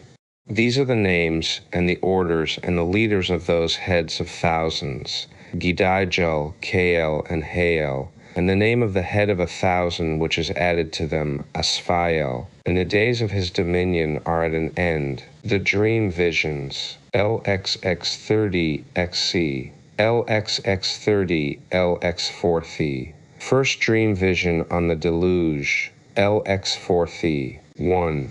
And I lifted up my hands in righteousness, and blessed the Holy and Great One, and spake with the breath of my mouth, and with the tongue of flesh which God has made for the children of the flesh of men, that they should speak therewith, and he gave them breath and a tongue and a mouth that they should speak therewith.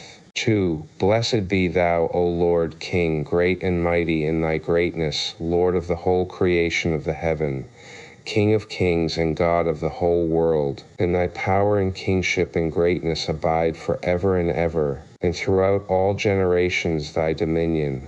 And all the heavens are thy throne forever, and the whole earth thy footstool forever and ever. 3. For thou hast made, and thou rulest all things, and nothing is too hard for thee. Wisdom departs not from the place of thy throne, nor turns away from thy presence. And thou knowest and seest and hearest everything, and there is nothing hidden from thee, for thou seest everything. 4. And now the angels of thy heavens are guilty of trespass, and upon the flesh of men abideth thy wrath until the great day of judgment. 5.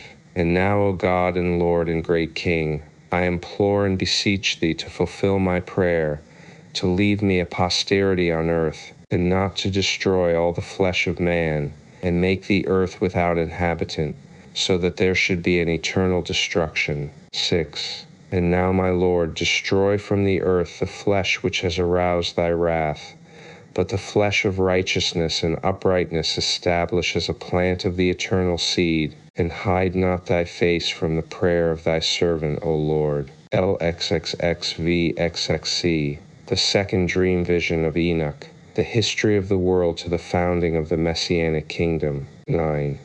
And I saw in my sleep that white bull likewise grow and become a great white bull, and from him proceeded many white bulls, and they resembled him. 10. And they began to beget many white bulls, which resembled them, one following the other, even many. LXX6. The fall of the angels and the demoralization of mankind. LXX7. The advent of the 7 archangels. LXX7. The advent of the 7 archangels. LXX7.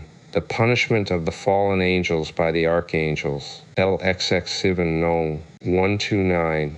The deluge and the deliverance of Noah. LXX7 no. 10-27. From the death of Noah to the Exodus. LXX7 no. 28-40. Israel in the desert, the giving of the law, the entrance into Palestine. LXX7 no. 41-50. From the time of the judges till the building of the temple. 41. And sometimes their eyes were opened, and sometimes blinded, till another sheep arose and led them and brought them all back, and their eyes were opened. 50. And that house became great and broad, and it was built for those sheep, and a tower lofty and great was built on the house for the Lord of the sheep. And that house was low, but the tower was elevated and lofty. And the Lord of the sheep stood on that tower, and they offered a full table before him. LXX 51-67. The two kingdoms of Israel and Judah to the destruction of Jerusalem. LXX 68-71. First period of the angelic rulers from the destruction of Jerusalem to the return from the captivity. LXX 72-77. Second period from the time of Cyrus to that of Alexander the Great. XC 1-5. Third period from Alexander the Great to the Greco-Syrian domination. XC 6-12. Fourth period from the Greco-Syrian domination to the Maccabean revolt. XC 13-19. The last assault of the Gentiles on the Jews, where VV 13-15 and 16-18 are doublets. 13. And I saw till the shepherds and eagles and those vultures and kites came, and they cried to the ravens that they should break the horn of that ram. And they battled and fought with it, and it battled with them and cried that its help might come. 16. All the eagles and vultures and ravens and kites were gathered together, and there came with them all the sheep of the field, yea, they all came together, and helped each other to break that horn of the ram. 19. And I saw till a great sword was given to the sheep, and the sheep proceeded against all the beasts of the field to slay them, and all the beasts and the birds of the heaven fled before their face. 14. And I saw till that man who wrote down the names of the shepherds carried up into the presence of the Lord of the sheep came and helped it, and showed it everything. He had come down for the help of that ram. 15. And I saw till the Lord of the sheep came unto them in wrath, and all who saw him fled, and they all fell into his shadow from before his face. 17. And I saw that man who wrote the book according to the command of the Lord, till he opened that book concerning the destruction which those 12 last shepherds had wrought, and showed that they had destroyed much more than their predecessors before the Lord of the sheep. 18. And I saw till the Lord of the sheep came unto them, and took in his hand the staff of his wrath, and smote the earth, and the earth clave asunder, and all the beasts and all the birds of the heaven fell from among those sheep, and were swallowed up in the earth, and it covered them.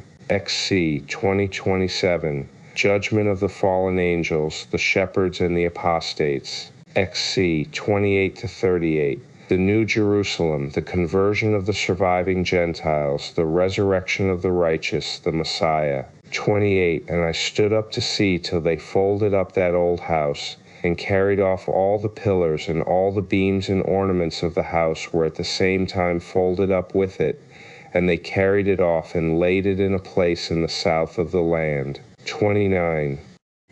And I saw till the Lord of the sheep brought a new house greater and loftier than that first, and set it up in the place of the first, which had been folded up.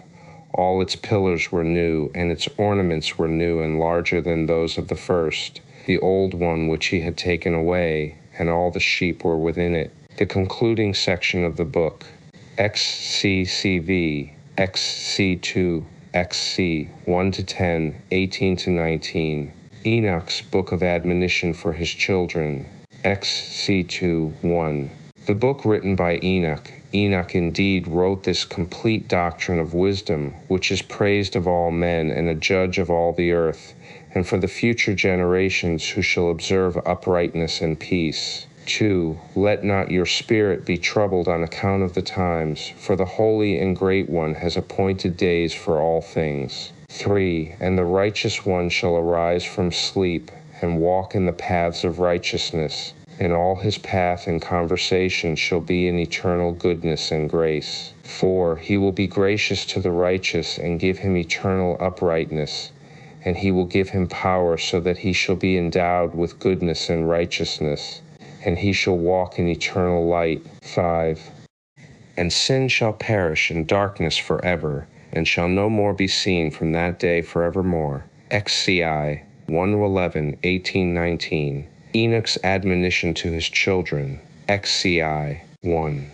And now, my son Methuselah, call to me all thy brothers, and gather together to me all the sons of thy mother. For the word calls me, and the Spirit is poured out upon me, that I may show you everything that shall befall you forever. 2. And thereupon Methuselah went and summoned to him all his brothers, and assembled his relatives. 3. And he spake unto all the children of righteousness, and said, Hear, ye sons of Enoch, all the words of your father, and hearken aright to the voice of my mouth.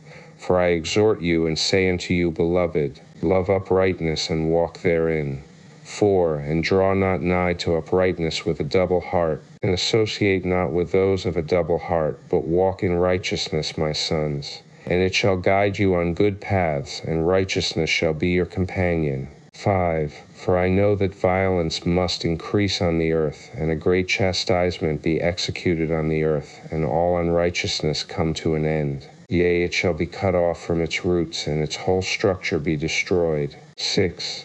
And unrighteousness shall again be consummated on the earth, and all the deeds of unrighteousness and of violence and transgression shall prevail in a twofold degree. 7. And when sin and unrighteousness and blasphemy and violence and all kinds of deeds increase, and apostasy and transgression and uncleanness increase, a great chastisement shall come from heaven upon all these, and the Holy Lord will come forth with wrath and chastisement to execute judgment on earth. 8. In those days violence shall be cut off from its roots, and the roots of unrighteousness together with deceit, and they shall be destroyed from under heaven. 9. And all the idols of the pagans shall be abandoned, and the temples burned with fire, and they shall remove them from the whole earth. And they, the pagans, shall be cast into the judgment of fire, and shall perish in wrath and in grievous judgment forever. 10. And the righteous shall arise from their sleep, and wisdom shall arise and be given unto them. And after that the roots of unrighteousness shall be cut off, and the sinners shall be destroyed by the sword, shall be cut off from the blasphemers in every place. And those who plan violence and those who commit blasphemy shall perish by the sword. 18. And now I tell you, my sons, and show you the paths of righteousness and the paths of violence. Yea, I will show them to you again, that ye may know what will come to pass. 19. And now hearken unto me, my sons, and walk in the paths of righteousness, and walk not in the paths of violence. For all who walk in the paths of unrighteousness shall perish forever.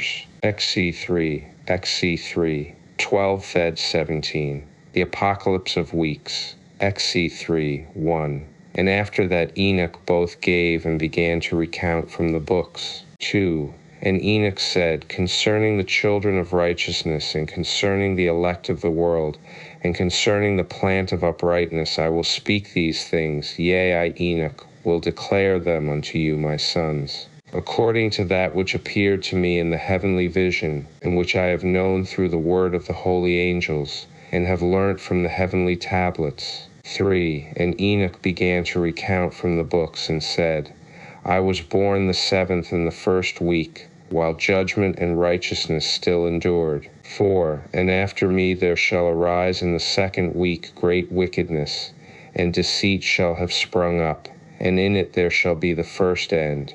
And in it a man shall be saved, and after it is ended unrighteousness shall grow up, and a law shall be made for the sinners. 5. And after that, in the 3rd week at its close, a man shall be elected as the plant of righteous judgment, and his posterity shall become the plant of righteousness forevermore. 6. And after that, in the 4th week at its close, visions of the holy and righteous shall be seen, and a law for all generations, and an enclosure shall be made for them. 7. And after that, in the 5th week at its close, the house of glory and dominion shall be built forever. 8. And after that, in the 6th week, all who live in it shall be blinded, and the hearts of all of them shall godlessly forsake wisdom. And in it a man shall ascend, and at its close the house of dominion shall be burnt with fire, and the whole race of the chosen root shall be dispersed. 9. And after that, in the 7th week, shall an apostate generation arise, and many shall be its deeds, and all its deeds shall be apostate. 10. And at its close shall be elected the elect righteous of the eternal plant of righteousness, to receive sevenfold instruction concerning all his creation. For who is there of all the children of men that is able to hear the voice of the Holy One without being troubled? And who can think his thoughts?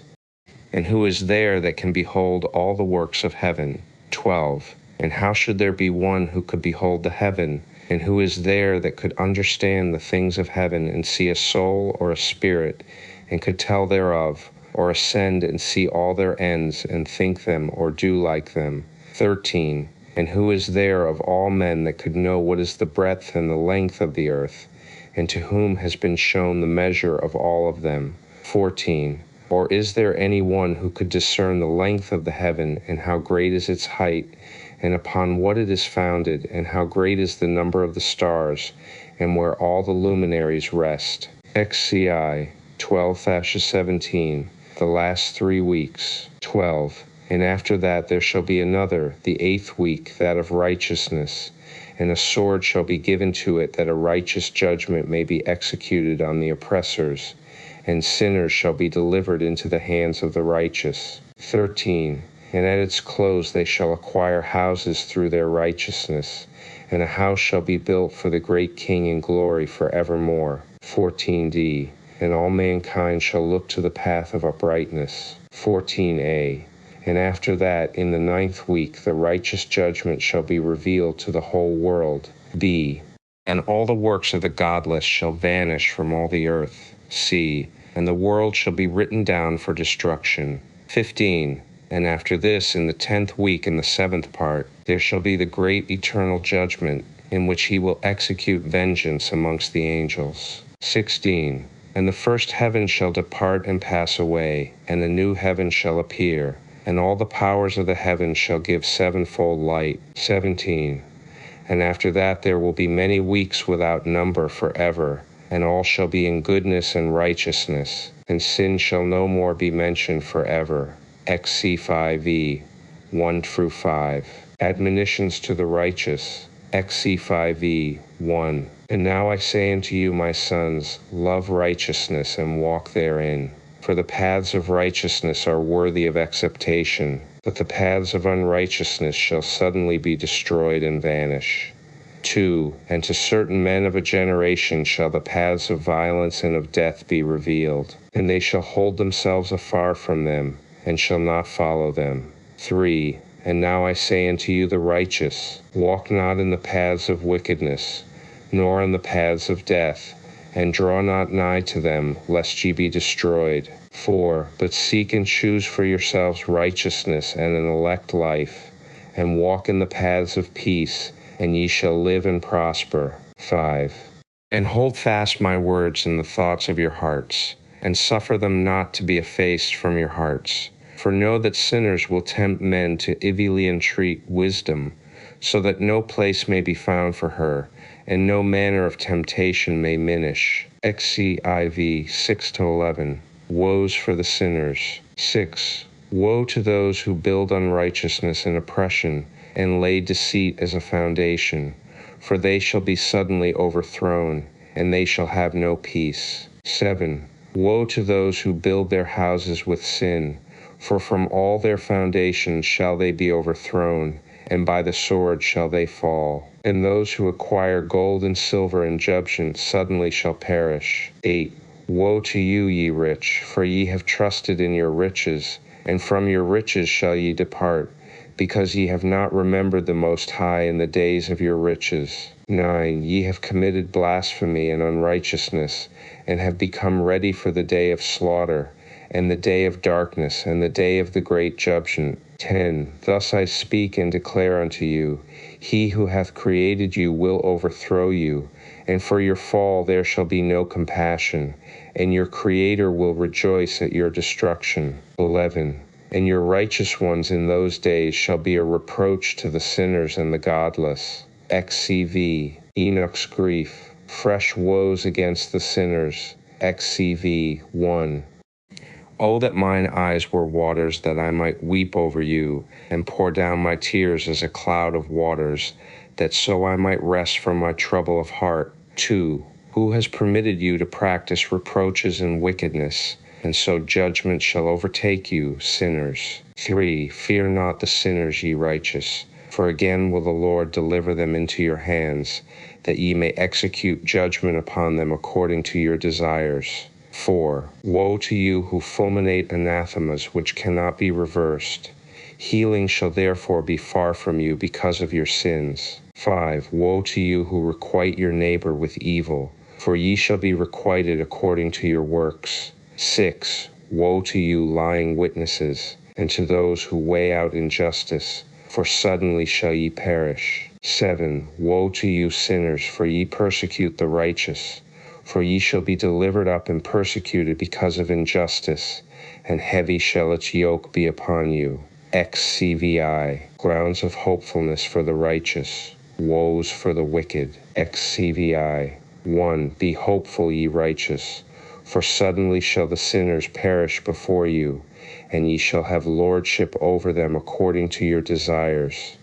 And in the day of the tribulation of the sinners, your children shall mount and rise as eagles, and higher than the vultures will be your nest. And ye shall ascend and enter the crevices of the earth, and the clefts of the rock forever as cunnies before the unrighteous. And the sirens shall sigh because of you and weep. 3. Wherefore fear not, ye that have suffered, for healing shall be your portion, and a bright light shall enlighten you, and the voice of rest ye shall hear from heaven. 4. Woe unto you, ye sinners, for your riches make you appear like the righteous, but your hearts convict you of being sinners. And this fact shall be a testimony against you for a memorial of your evil deeds. 5. Woe to you who devour the finest of the wheat, and drink wine in large bowls, and tread underfoot the lowly with your might. 6. Woe to you who drink water from every fountain, for suddenly shall ye be consumed and wither away, because ye have forsaken the fountain of life. 7. Woe to you who work unrighteousness, and deceit and blasphemy. It shall be a memorial against you for evil. 8. Woe to you, ye mighty, who with might oppress the righteous, for the day of your destruction is coming. In those days many and good days shall come to the righteous, in the day of your judgment. XCV 7. The evils in store for sinners and the possessors of unrighteous wealth. XCVC 8. 1. Believe ye righteous, that the sinners will become ashamed and perish in the day of unrighteousness. 2. Be it known unto you, ye sinners, that the Most High is mindful of your destruction, and the angels of heaven rejoice over your destruction. 3. What will ye do, ye sinners, and whither will ye flee on that day of judgment, when ye hear the voice of the prayer of the righteous? 4. Yea, ye shall fare like unto them, against whom this word shall be a testimony. Ye have been companions of sinners. 5. And in those days the prayer of the righteous shall reach unto the Lord, and for you the days of your judgment shall come. 6. And all the words of your unrighteousness shall be read out before the great Holy One, and your faces shall be covered with shame, and he will reject every work which is grounded on unrighteousness. 7. Woe to you, ye sinners, who live on the mid-ocean and on the dry land, whose remembrance is evil against you. 8. Woe to you who acquire silver and gold in unrighteousness, and say, we have become rich with riches and have possessions, and have acquired everything we have desired. 9. And now let us do what we purposed, for we have gathered silver. 9d. And many are the husbandmen in our houses. 9c. And our granaries are prim full as with water. 10. Yea, and like water your lies shall flow away, for your riches shall not abide, but speedily ascend from you. For ye have acquired it all in unrighteousness, and ye shall be given over to a great curse. XCV 8. Self-indulgence of sinners. Sin originated by man. All sin recorded in heaven. Woes for the sinners. XCV 8. 1. And now I swear unto you, to the wise and to the foolish, for ye shall have manifold experiences on the earth. 2. For ye men shall put on more adornments than a woman, and colored garments more than a virgin, in royalty and in grandeur and in power, and in silver and in gold and in purple, and in splendor and in food they shall be poured out as water. 3. Therefore they shall be wanting in doctrine and wisdom, and they shall perish thereby together with their possessions, and with all their glory and their splendor, and in shame and in slaughter and in great destitution their spirits shall be cast into the furnace of fire. 4. I have sworn unto you, ye sinners, as a mountain has not become a slave, and a hill does not become the handmaid of a woman, even so sin has not been sent upon the earth, but man of himself has created it, and under a great curse shall they fall who commit it. 5. And barrenness has not been given to the woman, but on account of the deeds of her own hands she dies without children. 6. I have sworn unto you, ye sinners, by the Holy Great One, that all your evil deeds are revealed in the heavens, and that none of your deeds of oppression are covered and hidden. 7. And do not think in your spirit, nor say in your heart, that ye do not know, and that ye do not see, that every sin is every day recorded in heaven in the presence of the Most High. 8. From henceforth ye know that all your oppression wherewith ye oppress is written down every day till the day of your judgment. 9. Woe to you, ye fools, for through your folly shall ye perish, and ye transgress against the wise, and so good hap shall not be your portion. 10. And now know ye that ye are prepared for the day of destruction. Wherefore do not hope to live, ye sinners, but ye shall depart and die, for ye know no ransom. For ye are prepared for the day of the great judgment, for the day of tribulation, and great shame for your spirits. 11. Woe to you, ye obstinate of heart, who work wickedness and eat blood. Whence have ye good things to eat and to drink and to be filled? From all the good things which the Lord the Most High has placed in abundance on the earth. Therefore ye shall have no peace. 12. Woe to you who love the deeds of unrighteousness. Wherefore do ye hope for good hap unto yourselves? Know that ye shall be delivered into the hands of the righteous, and they shall cut off your necks and slay you, and have no mercy upon you. 13. Woe to you who rejoice in the tribulation of the righteous, for no grave shall be dug for you. 14. Woe to you who set at naught the words of the righteous, for ye shall have no hope of life. 15.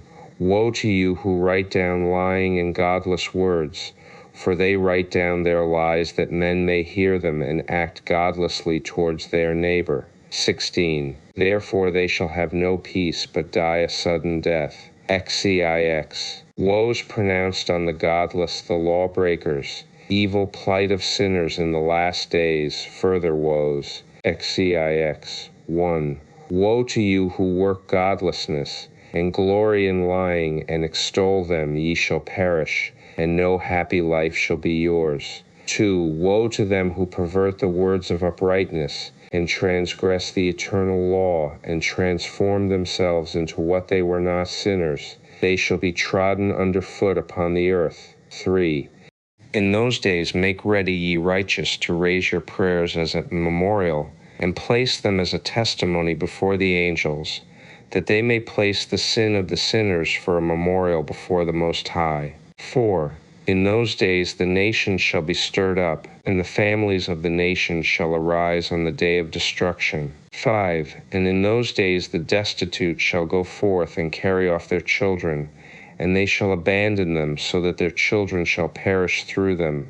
Yea, they shall abandon their children that are still sucklings, and not return to them, and shall have no pity on their beloved ones. 6. And again I swear to you, ye sinners, that sin is prepared for a day of unceasing bloodshed. 7. And they who worship stones, and grave images of gold and silver and wood and stone and clay, and those who worship impure spirits and demons, and all kinds of idols not according to knowledge, shall get no manner of help from them. 8. And they shall become godless by reason of the folly of their hearts, and their eyes shall be blinded through the fear of their hearts, and through visions in their dreams. 9. Through these they shall become godless and fearful, For they shall have wrought all their work in a lie, and shall have worshipped a stone.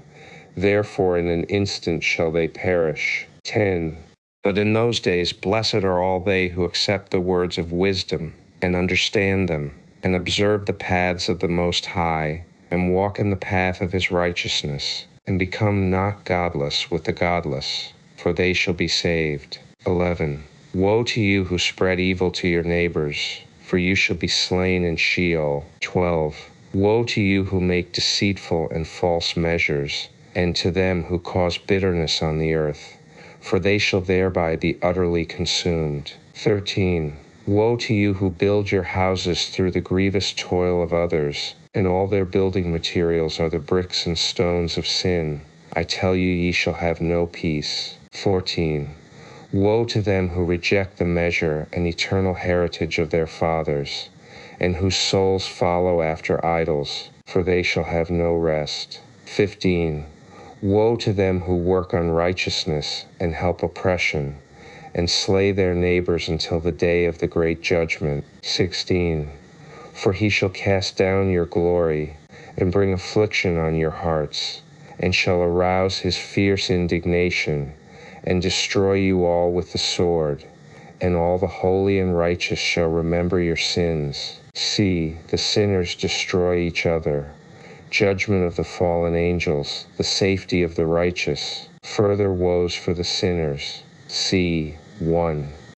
And in those days in one place the fathers together with their sons shall be smitten, and brothers one with another shall fall in death, till the streams flow with their blood. 2. For a man shall not withhold his hand from slaying his sons and his sons' sons, and the sinner shall not withhold his hand from his honored brother. From dawn till sunset they shall slay one another. 3. And the horse shall walk up to the breast in the blood of sinners, and the chariot shall be submerged to its height.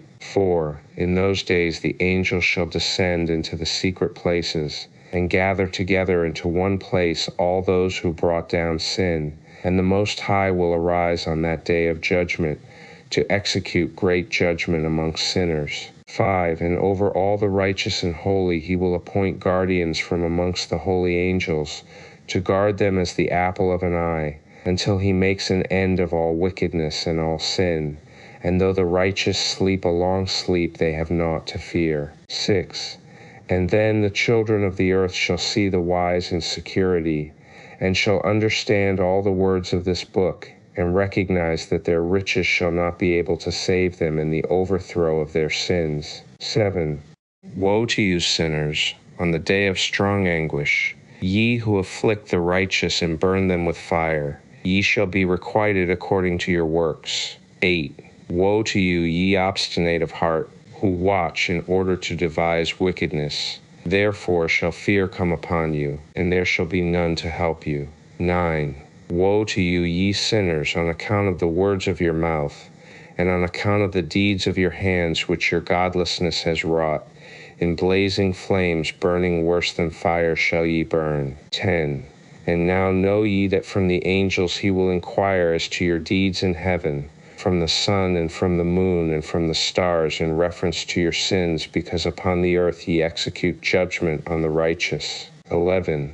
And he will summon to testify against you every cloud and mist and dew and rain, for they shall all be withheld because of you from descending upon you, and they shall be mindful of your sins. 12. And now give presents to the rain, that it be not withheld from descending upon you, nor yet the dew, when it has received gold and silver from you, that it may descend. 13. When the hoar-frost and snow with their chilliness, and all the snowstorms with all their plagues fall upon you, in those days ye shall not be able to stand before them. C.I. Exhortation to the fear of God. All nature fears him, but not the sinners. 6. Are not the entire sea and all its waters, and all its movements, the work of the Most High? And has he not set limits to its doings, and confined it throughout by the sand? 7. And at his reproof it is afraid and dries up, and all its fish die, and all that is in it. But ye sinners that are on the earth, fear him not. 8. Has he not made the heaven and the earth, and all that is therein? Who has given understanding and wisdom to everything that moves on the earth and in the sea? 9. Do not the sailors of the ships fear the sea? Yet sinners fear not the Most High. CII. Terrors of the day of judgment, the adverse fortunes of the righteous on the earth. CII. 1. In those days when he hath brought a grievous fire upon you, whither will ye flee, and where will ye find deliverance? And when he launches forth his word against you, will you not be affrighted and fear? 2. And all the luminaries shall be affrighted with great fear, and all the earth shall be affrighted and tremble, and be alarmed. 3. And all the angels shall execute their commands, and shall seek to hide themselves from the presence of the great glory. And the children of earth shall tremble and quake, and ye sinners shall be accursed forever, and ye shall have no peace. 4. Fear ye not, ye souls of the righteous, and be hopeful, ye that have died in righteousness. 5. And grieve not if your soul into Sheol has descended in grief, and that in your life your body fared not according to your goodness, but wait for the day of the judgment of sinners, and for the day of cursing and chastisement. 6. And yet when ye die, the sinners speak over you. As we die, so die the righteous. And what benefit do they reap for their deeds? 7. Behold, even as we, so do they die in grief and darkness. And what have they more than we? From henceforth we are equal. 8. And what will they receive, and what will they see forever? Behold, they too have died, and henceforth forever shall they see no light. 9. I tell you, ye sinners, ye are content to eat and drink, and rob and sin, and strip men naked, and acquire wealth, and see good days. 10. Have ye seen the righteous, how their end falls out, that no manner of violence is found in them till their death?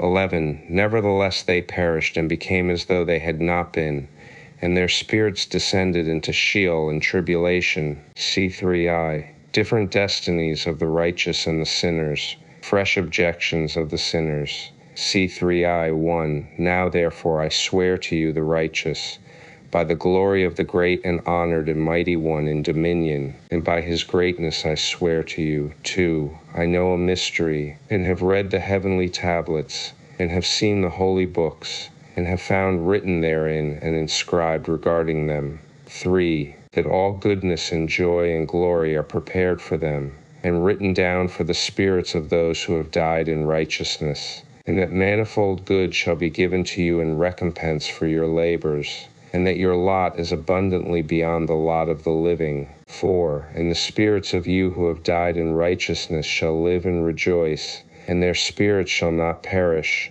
nor their memorial from before the face of the Great One, unto all the generations of the world. Wherefore no longer fear their contumely. 5. Woe to you, ye sinners, when ye have died, if ye die in the wealth of your sins, and those who are like you say regarding you, Blessed are the sinners, they have seen all their days. 6. And now they have died in prosperity and in wealth, and have not seen tribulation or murder in their life.